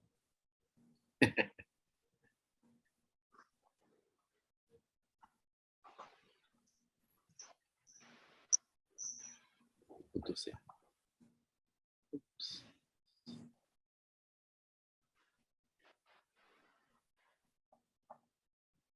Ya, maaf. Yes. Baik online. Mantap. Ya. Baik, saya akan lanjutkan. Jadi kalau kita menyorot kata ibadah, ibadah itu bukan sekedar bicara tentang perbuatan untuk menyatakan bakti kita kepada Tuhan, bukan pula sekedar bicara tentang ritual tertentu yang harus dijalankan, bukan hanya bicara tentang yang dikaitkan dengan liturgi yang kita jalankan. Ibadah di sini kalau kita merujuk kepada bahasa aslinya itu merujuk kepada penjelasan tentang sesuatu yang lebih luas lagi. Bicara tentang titah, bicara tentang perintah, bicara tentang atau sering juga diterjemahkan sebagai hukum. Nah, kalau kemudian orang-orang yang menyatakan benci kepada Daniel tadi itu menyatakan bahwa kita tidak akan mendapat suatu alasan dakwatan terhadap Daniel kecuali dalam hal ibadahnya kepada Allahnya, maka itu merujuk kepada bagaimana Daniel itu tunduk penuh kepada Tuhan, tunduk penuh kepada titahnya, perintahnya, dan hukum-hukum Allah. Ya, maka kemudian pejabat tadi berpikir bahwa kalau kemudian dalam urusan yang seperti ini, maka Daniel itu akan lebih memilih kepada Allahnya daripada memilih yang lainnya. Nah, kira-kira begitu. Nah, lalu kemudian kalau kemudian mereka berpikir, jika mereka mengusulkan suatu aturan yang bertentangan dengan pilihan Daniel kepada ibadahnya tadi, maka sudah barang tentu ini membawa celah kepada Daniel. Ya, sudah barang tentu Daniel akan memilih yang pertama, bukan memilih yang kedua. Nah, Bapak Ibu terkasih dalam Tuhan, dari sini kita melihat Daniel itu adalah teladan hidup dan yang penuh dengan prinsip dan ketaatan yang saya pikir sempurna. Ya, dia tahu apa yang menjadi prioritas dalam hidupnya. Ya, Tuhan nomor satu jelas. Ya, lainnya ya berikutnya. Ya, kalau kemudian sesuatu bertentangan dengan nomor satu, maka dia akan singkirkan yang kedua, atau tidaknya dia meralat yang kedua dan selanjutnya harus disejajarkan atau disesuaikan dengan nomor satu. Ya.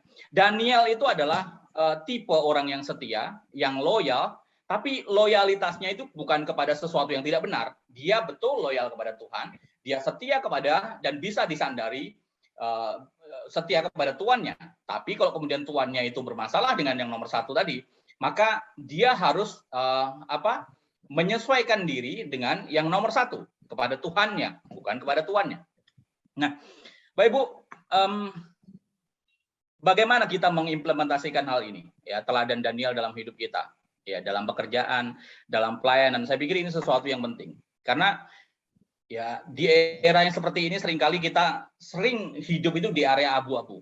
Ya, betapa mudahnya kita bisa mentolerir sesuatu. Betapa mudahnya kita permisif terhadap sesuatu, mengizinkan sesuatu, dan padahal itu misalnya bertentangan dengan ketaatan itu. Nah, Daniel ini menjadi inspirasi kita. Bagaimana memegang prinsip yang utama. Bagaimana memiliki prinsip prioritas dalam hidupnya.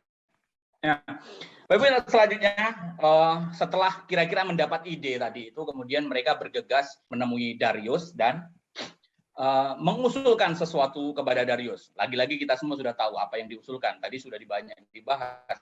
Ya, mengusulkan sebuah ketetapan tertentu yang tidak bisa digugat bahkan oleh raja sendiri. Nah, dari sini sebenarnya waktu mereka mengusulkan itu mereka membawa istilah mayoritas. Ya, tadi sudah bukan mayoritas, tapi istilahnya kalau kita baca adalah semua. Ya, bukan mayoritas, bukan sesuatu yang lebih besar, tapi semua. Nah, sebenarnya dari titik ini pun kita lihat bagaimana Raja Darius ini dibohongi oleh orang-orang yang menentang Daniel ini. Ya, semua pejabat tinggi, semua penguasa, semua wakil raja, semua para menteri, semua bupati telah mufakat. Masa semua? Yang benar saja. Daniel belum mufakat setidaknya. Dari situ saja sudah unsur kebohongannya sudah memenuhi. Ya, setidaknya Daniel tidak bermufakat dengan hal itu. Ya, lalu kemudian belum lagi bicara tentang kalau kita membayangkan tentang area Darius, wilayah Darius itu begitu luasnya.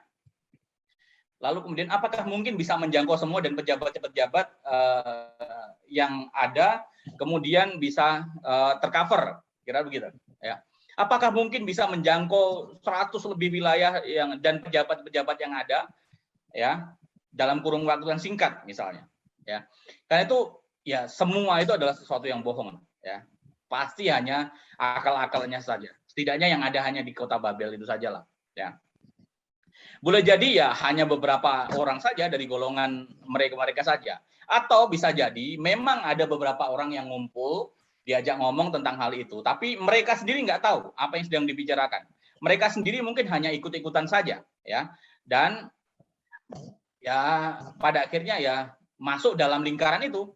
Nah, Bapak Ibu yang terkasih, tapi menarik di sini adalah dengan mengatakan semua kepada Raja Darius itu memperkuat posisi mereka, ya, memperkuat posisi mereka supaya bisa dikabulkan, ya, memperkuat posisi mereka untuk dikabulkan rencana mereka itu oleh Darius. Nah, rencananya apa? Ya, supaya Darius membuat ketetapan, ya, larangan selama 30 hari bahwa tidak ada yang menyampaikan permohonan kepada salah satu dewa atau manusia kecuali kepada Darius, ya. Dan kalau kemudian ada konsekuensi, kalau yang tidak mengikuti maka akan dihukum lah, ya, kira-kira seperti itu. Ya, kita tahu hukumannya adalah dilempar ke gua singa. Dan hukum tadi bisa sifatnya adalah mengikat. Tadi sudah disinggung tentang Ester 1 ayat 9, ya. Hukum yang seperti ini, yang mengikat seperti ini, yang bahkan raja tidak bisa mengubahnya, ini pun sudah pernah ada di dalam kisah cerita Ester, di Ester 1 ayat 9 tentang Ratu Wasti, Bapak Ibu. Ester 1 ayat 19. tentang Ratu Wasti. Bapak Ibu boleh melihat ke sana. Nah,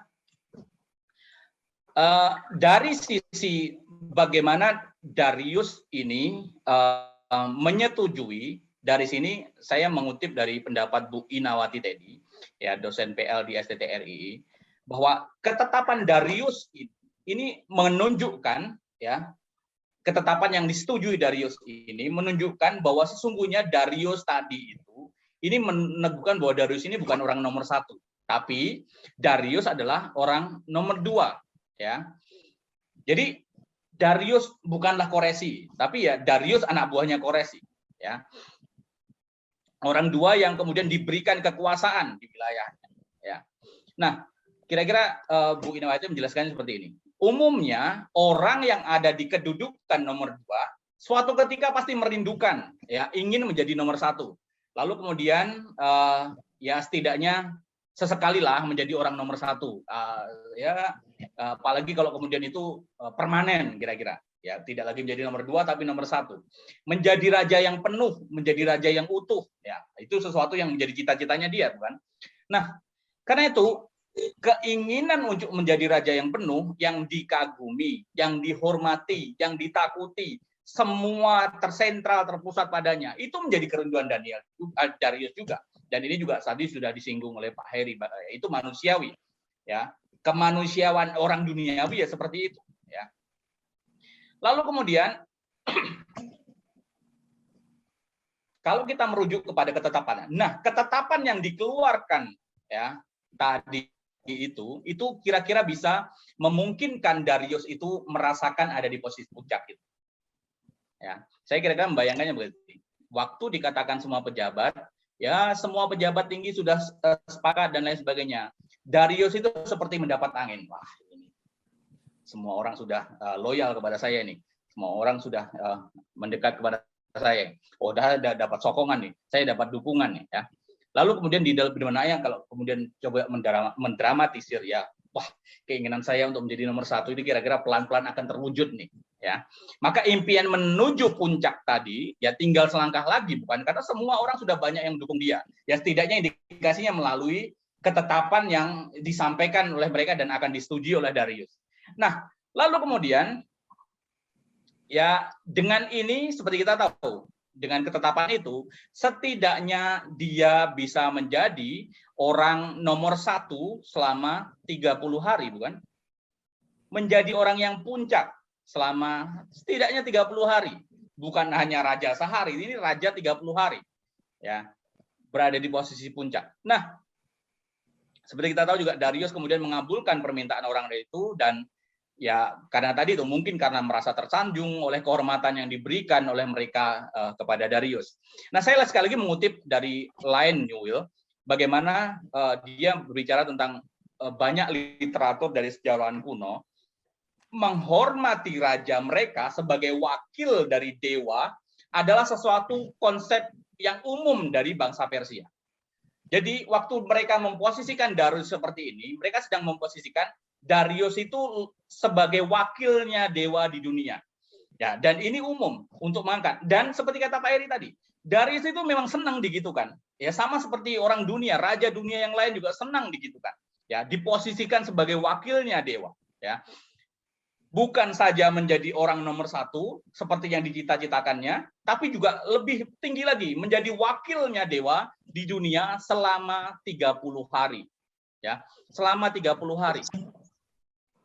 Ya, seperti kata Pak Heri juga, Darius pun ingin disembah, ya. Darius pun ingin dipuji dan lain sebagainya. Ya, celah inilah, tanda petik celah inilah yang dimanfaatkan oleh penolak Daniel. Mereka tahulah raja itu umumnya seperti apa. Ya, lalu kemudian mereka memanfaatkan raja yang ingin dipuji, yang dijilat dan lain sebagainya itu, dan supaya mengeluarkan suatu peraturan, dan terjadilah peraturan itu dikeluarkan. 3 menit lagi ya Pak. Waduh. 3 menit, 5 menit lagi. Oke, lanjut. Ya, dari sini kita lihat Bapak Ibu, ya benarlah kata firman Tuhan, tidak ada yang benar, tidak ada yang mencari Allah, semua orang telah berbuat dosa, spiritualnya semua orang udah korup, ya. Sebagai manusia yang pada dasarnya adalah ciptaan, mau menjadi disanjung seperti pencipta, menjadi seperti Tuhan. Kalau Pak Tong bilang itu, ini adalah orang-orang yang dosa manusia dan dosa setan, dan termasuk dosa Darius ini adalah dosa yang jatuh ke atas, ya, jatuh ingin menjadi pencipta, ya, melebihi dari hakikat dia sebenarnya. Nah, Bapak Ibu terkasih dalam Tuhan, karena itu sebagai pemimpin kita ini perlu waspada, ya. Pemimpin di rumah, pemimpin apalagi di kantor dan lain sebagainya. Hati-hati dengan natur keberdosaan kita yang ingin selalu dipuji, ingin diangkat-angkat, ingin ditinggikan, ingin dikatakan wow-wow dan lain sebagainya, ya. Kalau kemudian kita, ya bisa saja kita bisa mengklaim lah, ya. Oh, kita ini nggak bisa dijilat-jilat. Tapi natur untuk dijilat, mau dijilat itu sebenarnya sudah melekat pada diri kita sebagai manusia. Ya, natur kita ini memang ingin dipuji. Bukankah kita senang, bukan kalau dipuji-puji? Ya. Natur kita inilah yang membuat kita itu seringkali lupa atau alpa, ya, melihat segala sesuatu dengan lebih objektif lagi, ya, segala sesuatu dengan ternalar, ya, sehingga ya seperti yang terjadi seperti Darius mengeluarkan suatu keputusan yang pada akhirnya tidak disertai dengan rasio yang tepat, nalar yang tepat, dan atau bijaksana yang secukupnya, sepantasnya. Akhirnya justru membawa bencana bagi orang lain yang dia tahu bahwa orang itu adalah orang yang benar. Ini sesuatu yang lagi-lagi ironi. Nah, dan cerita selanjutnya kita juga sudah mengerti selanjutnya bagaimana kemudian hal ini juga pada akhirnya juga terjadi kepada Daniel, ya. Ayat 11, demi didengar Daniel bahwa surat perintah itu telah dibuat, pergilah ia ke rumahnya, dalam kamar atasnya ada tingkat langit yang terbuka ke arah Yerusalem, 3 kali sehari ia berlutut, berdoa, serta memuji Allahnya, seperti yang biasa dilakukannya.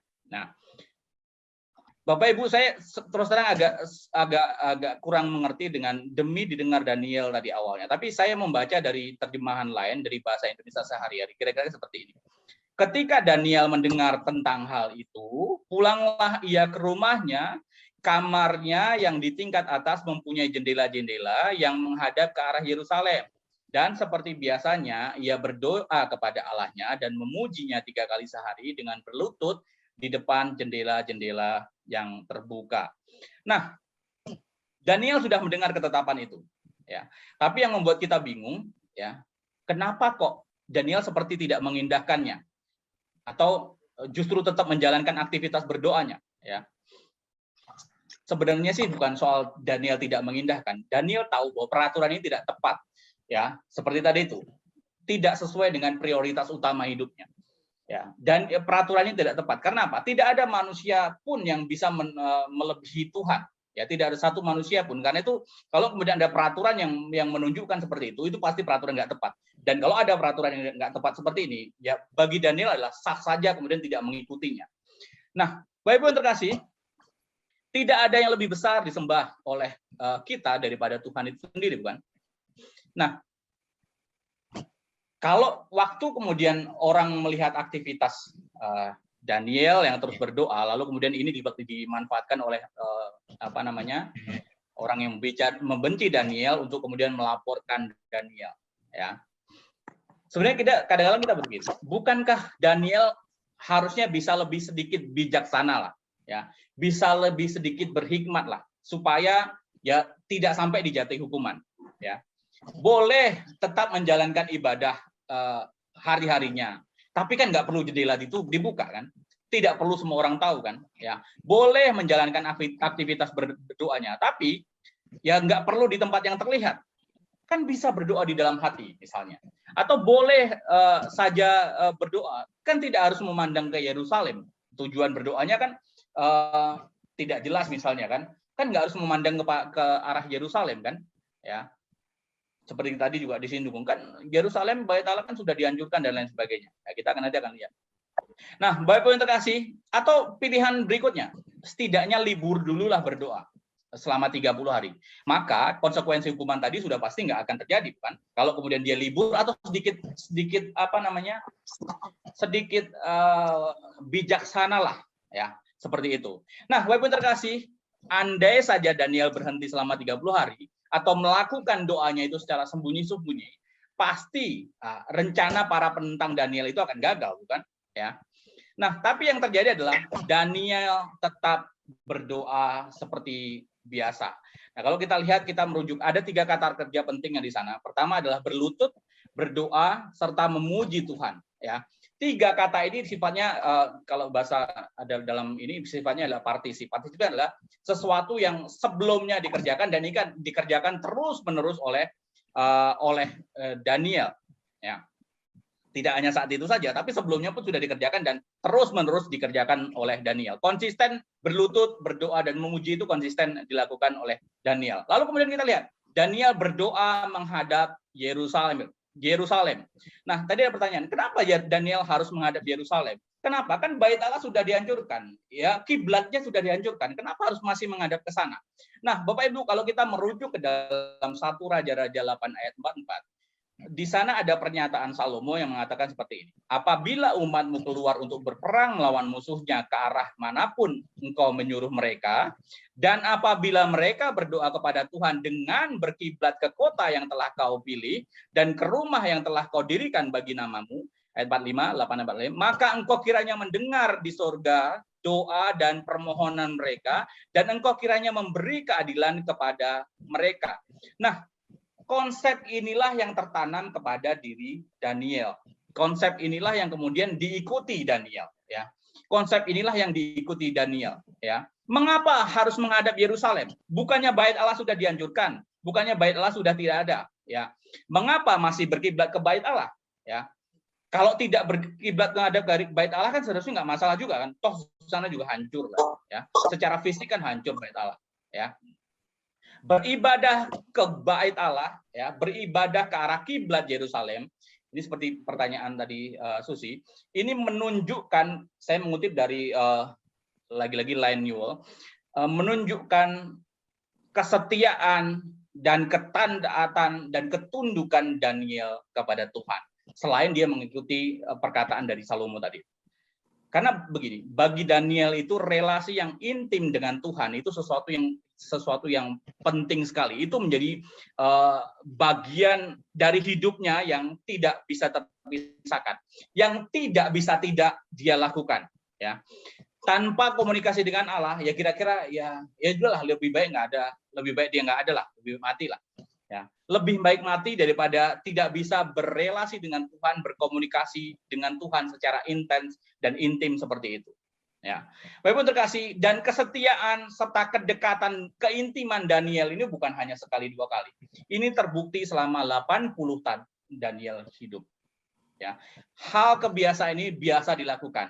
Ya, sudah keintiman seperti ini bukan hanya 1 kali atau masa tertentu saja, tapi setiap hari konsisten dilakukan. Nah, inilah kesetiaan Daniel. Ya, kalau kita lihat Daniel itu betapa sering diuji. Ya, Daniel mengalami ujian-ujian yang berat. Ya, ujian iman yang penting, yang berat. Misalnya mulai dari santapan raja, dia masih remaja dan lain sebagainya. Lalu kemudian harus menyembah patung emas, dan sampai ujian sekarang ini adalah ujian dari ketetapan Darius yang dilarang berdoa dan lain sebagainya. Jadi dari muda hingga tua, Daniel itu menunjukkan bahwa dirinya betul-betul tetap setia kepada Allahnya. Ya, Daniel tetap setia. Di tengah, bahkan kalau kita perhatikan, lihat nih karir Daniel kan mau naik dan lain sebagainya, dia dipercayakan lebih besar ya kerajaan oleh Darius. Bahkan di tengah keberhasilan dan kesuksesan Daniel, dia tidak meninggalkan Allahnya. Saya pikir ini sesuatu yang menarik. Ya, Bapak Ibu, ini bisa menjadi refleksi kita. Bagaimana kita menjaga diri tetap bersih di hadapan Allah, kita tetap setia berkomunikasi dengannya, ya, itu menjadi penting. Ya, bahkan di saat kesuksesan Daniel dalam karir, nyatanya Daniel tidak lari daripada Tuhan. Ya. Mari kita refleksikan dalam hidup kita. Ya. Bukankah kita seringkali khilaf ketika kita sudah ya kaya raya? Bukankah kita seringkali khilaf ketika kita ada di puncak suksesnya? Ya, seperti kita tahu lah beberapa ini yang istilah murah banget dan lain sebagainya. Ya. Dan dia lupa bahwa dia beriman kepada siapa, dia mengakui saya tidak ke gereja, saya tidak ini bla bla, tidak ke masjid, ke gereja dan lain sebagainya. melupakan Tuhannya. Ya, orang berada di puncak kesuksesan lalu kemudian meninggalkan Tuhannya. Beda sama sekali dengan Daniel. Dan inilah teladan yang sangat baik. Ya. Lalu kemudian kita lihat bagaimana orang-orang tadi melihat hal itu, melihat Daniel, tetap berdoa, lalu kemudian menghadap raja dan menanyakan hal ini dan meminta raja untuk mendisiplin, ya, menjalankan ketetapannya, ya, dan membuat Daniel itu seolah orang yang sangat jahat di mata Darius. Lihat pernyataan-pernyataan tadi di ayat 14 juga sudah bisa kita singgung. Bagaimana mereka menyebut Daniel itu sebagai orang buangan dari Yehuda. Bagaimana mereka menekankan bahwa Daniel ini orang asing, ini non putra daerah, ya, kira-kira begitu. Bagaimana mereka menyebut Daniel itu dari golongan yang hina, yang rendah, orang buangan, ya. Menyebut Daniel itu dari Yehuda, ya. Harusnya kan mereka mengatakan, lihat pejabat yang engkau pilih, pejabat tinggi yang engkau pilih, lihat pejabat tinggi yang begitu luar biasa yang sudah kau berikan tanggung jawab yang lebih ini, nyatanya dia berbuat kesalahan seperti ini. Tapi mereka langsung tendensius menyatakan bahwa lihat Daniel, orang buangan, orang Yehuda ini, golongan yang hina ini, seorang asing ini, ya. Sebenarnya hari ini juga langsung memperjelas sikap mereka terhadap Daniel. Dan harusnya Darius pun paham bagaimana posisi orang-orang ini kepada Daniel. Dan bisa jadi Darius juga ngeh lah kira-kira. Ya. Lalu kemudian dia menuduhkan kepada Darius bagaimana menuduhkan tentang Daniel, bahwa Daniel itu tidak mengindahkan raja lah, lalu kemudian tidak mengindahkan ketetapan raja, bahkan berkali-kali melakukannya, 3 kali sehari dan lain sebagainya. Dan 3 kali sehari ucapan doa dan lain sebagainya, ya. Tapi menariknya Darius meresponi ini dengan sangat sedih, ya. Dia sangat menyesal kenapa itu bisa terjadi, ya. Bahkan kemudian sedihnya itu bisa jadi dia mempersalahkan dirinya sendiri, ya. Di titik ini mungkin saja dia merasa dia sadar, dia insaf bahwa dirinya itu sudah khilaf. Ya, dia sadar rupanya penentang Daniel atau dia insaf, rupanya penentang Daniel ini ingin memanfaatkan dirinya untuk menjatuhkan Daniel. Ya, terlihat ya dari pernyataan-pernyataan negatif tendensius, ya, yang diskriminatif tadi itu, ya. Lihat bagaimana dia menyebut orang asing, buangan, jahat terhadap raja, negatif dan lain sebagainya.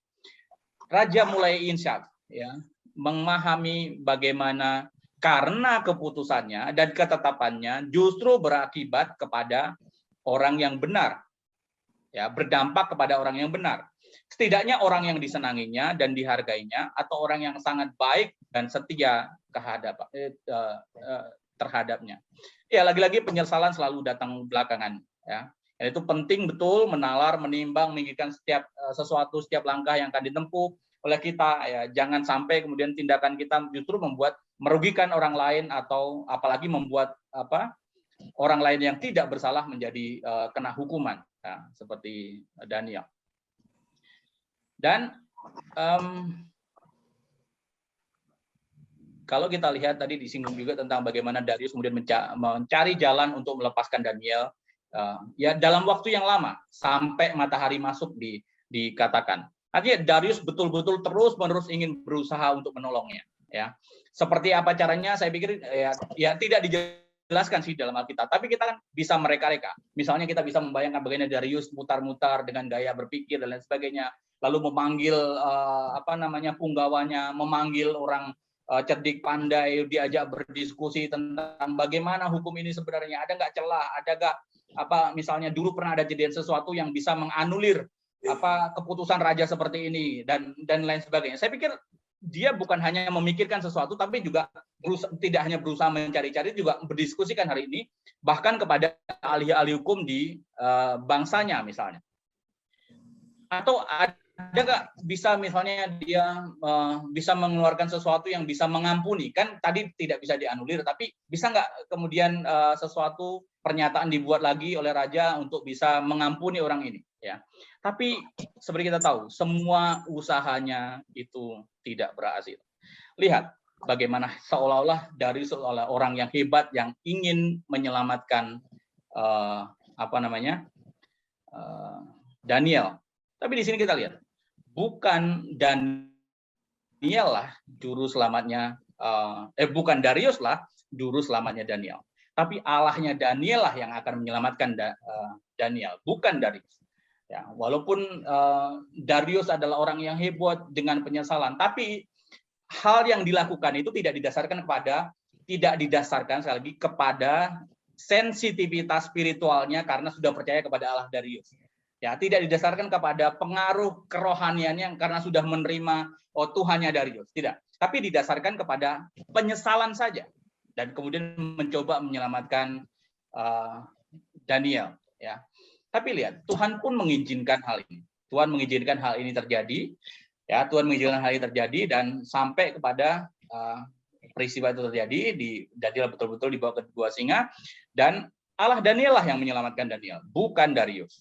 Nah, Bapak Ibu terkasih dalam Tuhan, selanjutnya lalu kira-kira kok sampai sore belum juga kemudian ada keputusan raja, lalu kemudian dengan kurang ajarnya para penentang Daniel itu datang lagi.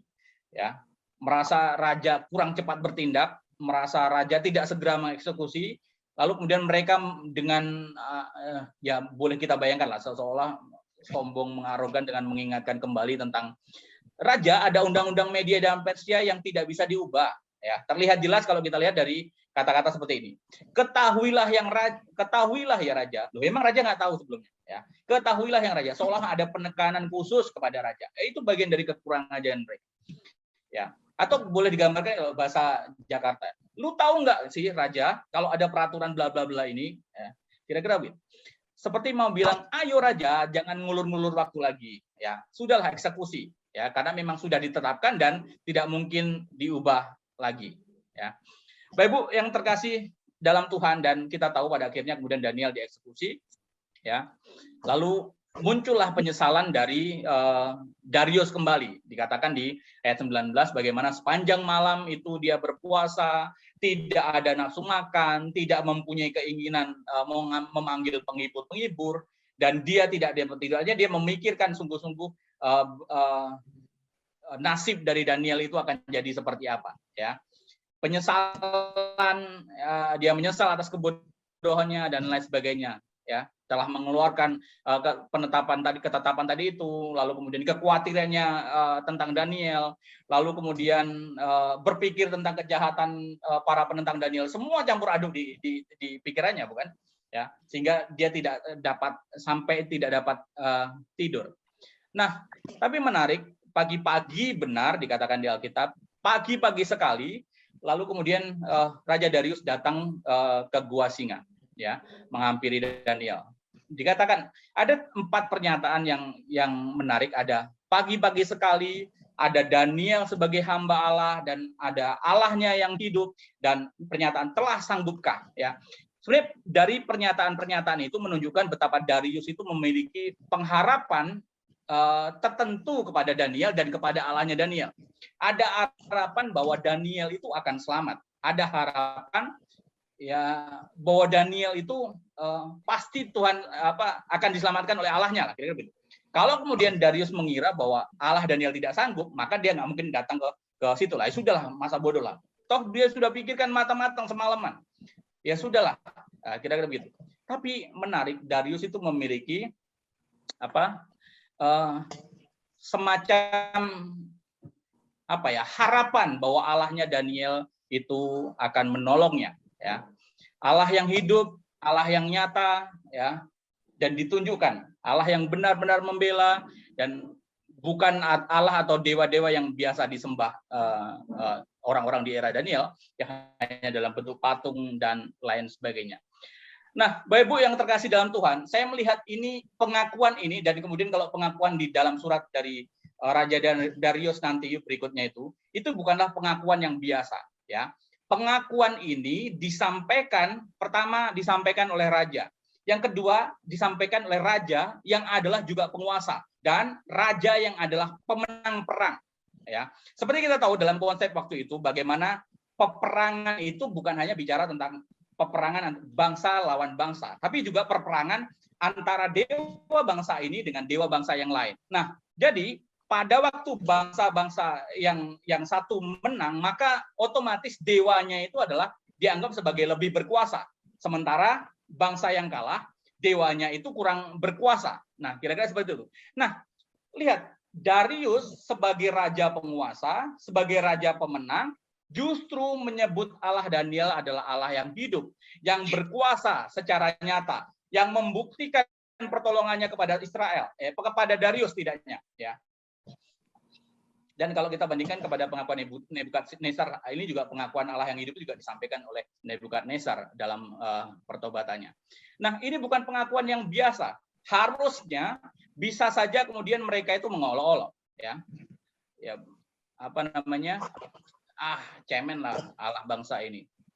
Tapi dari mulut Darius, ya, bangsa pemenang yang harusnya bisa merendahkan bangsa yang kalah dan merendahkan Allahnya bangsa yang kalah, ini justru meninggikan Allahnya bangsa yang kalah. Saya pikir ini sebuah pengakuan yang luar biasa, ya. Bapak Ibu terkasih, di sini kita lihat Tuhan tidak melepaskan Daniel dari ujian itu. Tuhan tidak melepaskan Daniel dari gua singa. Ya. Tapi jangan lupa, Tuhan mengizinkan hal itu terjadi, dan Tuhan membiarkan itu terjadi, dan Tuhan menyelamatkan Daniel, dan pada akhirnya bagaimana Tuhan menyelamatkan Daniel, bagaimana Daniel diizinkan masuk dalam percobaan tadi itu, justru membawa kepada peninggian baik itu Daniel maupun Allahnya Daniel. Nah, bagaimana dengan kita? Ya, seberapa jauh kita hidup beriman? Seberapa jauh kita ini hidup hidup intim dengan Tuhan? Seringkali bukankah kita ini kalau kemudian ya dalam keadaan suka ya kita ini luar biasa dengan bangganya terima kasih Tuhan, mengucap syukur dan lain sebagainya. Tapi bagaimana ketika penderitaan itu datang? Bagaimana ketika pencobaan itu datang? Masihkah kita bisa mengucap syukur? Masihkah kita bisa menyatakan ucapan syukur kepada Tuhan? Masihkah kita bisa menampilkan kesetiaan kita kepada Tuhan? Atau kita terpuruk karena hal-hal yang sudah menimpa kita? Hari ini kita belajar dari Daniel. Keterpurukan bisa membawa kepada kesaksian tentang Tuhan, kesaksian tentang pemeliharaan dan kekuatan Tuhan. Ya. Saya pikir banyak hal yang kita dapat dari Daniel. Ya. 2 menit lagi ya, Pak. Ya, Pak. Saya pikir cerita terakhirnya kan sudah kita tahu ya. Nah, untuk itu saya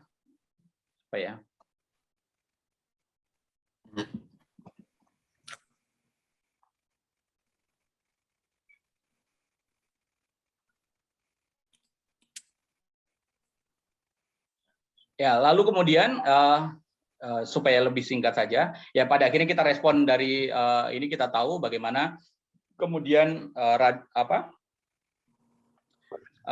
orang-orang yang atau pejabat yang jahat tadi kemudian dihukum oleh Darius, dilemparkan ke lubang gua singa dan lain sebagainya.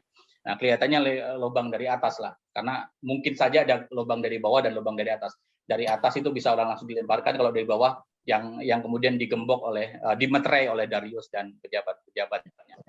Nah, ada tafsiran tentang tentang Daniel di gua singa ini. Oh, Daniel itu bukan cerita yang nyata, tapi itu hanya kiasan saja. Atau cerita Daniel di gua singa diselamatkan Tuhan. Oh, itu tidak diselamatkan Tuhan, karena Tuhan itu karena kerjaannya Darius itu. Darius sudah memberikan makanan singa itu sudah kenyang dan lain sebagainya. Makanya Daniel selamat dan lain sebagainya. Itu tafsiran-tafsiran yang sifatnya liberal. Tapi jangan lupa, kalau kemudian kita lihat, kalau istilahnya singa-singa itu sudah kenyang, kenapa dalam waktu yang singkat, waktu kemudian pejabat-pejabat yang jahat dan keluarga yang dilempar dari atas, singa-singa itu seperti dalam buas dan singa yang rakus kelaparan langsung menyantap, bahkan sebelum pejabat-pejabat yang jahat itu turun ke tanah. Ya. Nah, lalu kemudian singkat cerita, raja kemudian mengeluarkan perintah agar seluruh jajahan di wilayah jajahan Darius, wilayah kekuasaan Darius, itu menghormati Allahnya Daniel.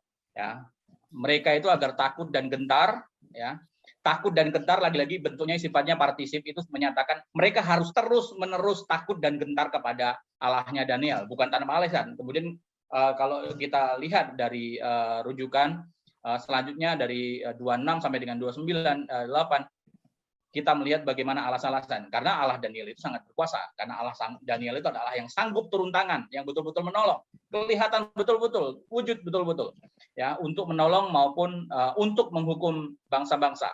Ya. Karena itu Allah Daniel tidak boleh dihina ataupun dipermainkan. Ya. Dan dengan demikian menunjukkan bahwa Darius itu yakin benar bahwa kuasa Tuhan itu melampaui, ya, melampaui bangsa-bangsa, ya. Nah, saya pikir ini saja yang bisa saya sampaikan, Bapak Ibu. Kiranya memberkati kita semua. Nah, saya tidak masuk kepada misalnya penafsiran yang kiastik, yaitu sangat expert. Ya, Bapak Ibu yang lain mungkin yang biblical lebih expert bisa menyampaikan hal itu. Karena kalau kita baca dari kitab Daniel itu ada kaitan, misalnya kaitan Daniel 6 itu ada kaitannya dengan Daniel 3 dan lain sebagainya. Dan itu merujuk kepada satu pengharapan besar. Bahkan yang kira-kira kesimpulan besarnya adalah di saat bangsa Israel ini, Yehuda ini dikirimkan ke pembuangan, jangan lupa masih ada pemeliharaan Tuhan, masih ada campur tangan Tuhan kepada mereka, masih ada harapan yang Tuhan berikan untuk menolong mereka, dan itu ditunjukkan demikian gamblang melalui peristiwa. Ya, mulai 1 sampai 6 begitu jelas kita melihat peristiwanya. Nah, Bapak Ibu, mungkin itu saja yang boleh saya sampaikan. Terima kasih, Pak. Selamat, terima kasih atas ulasannya. Waktu memang agak melebihi dari porsinya, tapi nggak apa-apa. Tapi kita mendapatkan semua pemahaman yang mendalam mengenai Daniel maupun cerita dari perikop itu sendiri. Tapi yang kita bisa catat di sini, saya juga ambil 1 menit saja dari apa yang dikatakan oleh Pak Slamet, Pendeta Slamet, yaitu pada intinya bahwa Daniel itu adalah memberikan konsistensinya, ya, konsistensinya, kesetiaannya, kerendahan hatinya, lantas keteladanannya, ketaatannya, bijak dalam tindakannya sebagai orang buangan, masih memberi warna yang disegani, ya, dan juga mendemonstrasikan sebagai orang benar yang takut kepada Tuhan. Itu salah satu yang saya rangkum dari apa yang sudah dipaparkan oleh Pak Pendeta Slamet tadi. Dan juga mengenai saya singgung tadi pertanyaan Susi bahwa kenapa Yerusalem tadi juga disinggung oleh Pak Pendeta Slamet bahwa Yerusalem adalah lambang rumah Allah dan juga itu kiblat tahta Allah. Jadi di mana itu sebagai gambaran atau kiasan di mana di benak pikiran doa Daniel itu mengarahkan kepada ke sana, menengadahkan kepada ke sana. Kira-kira itu. Sekali lagi Pak Pendeta Slamet, terima kasih atas ulasannya. Tentu saya serahkan lagi kembali ke acara ke Era, ya. Era, silakan.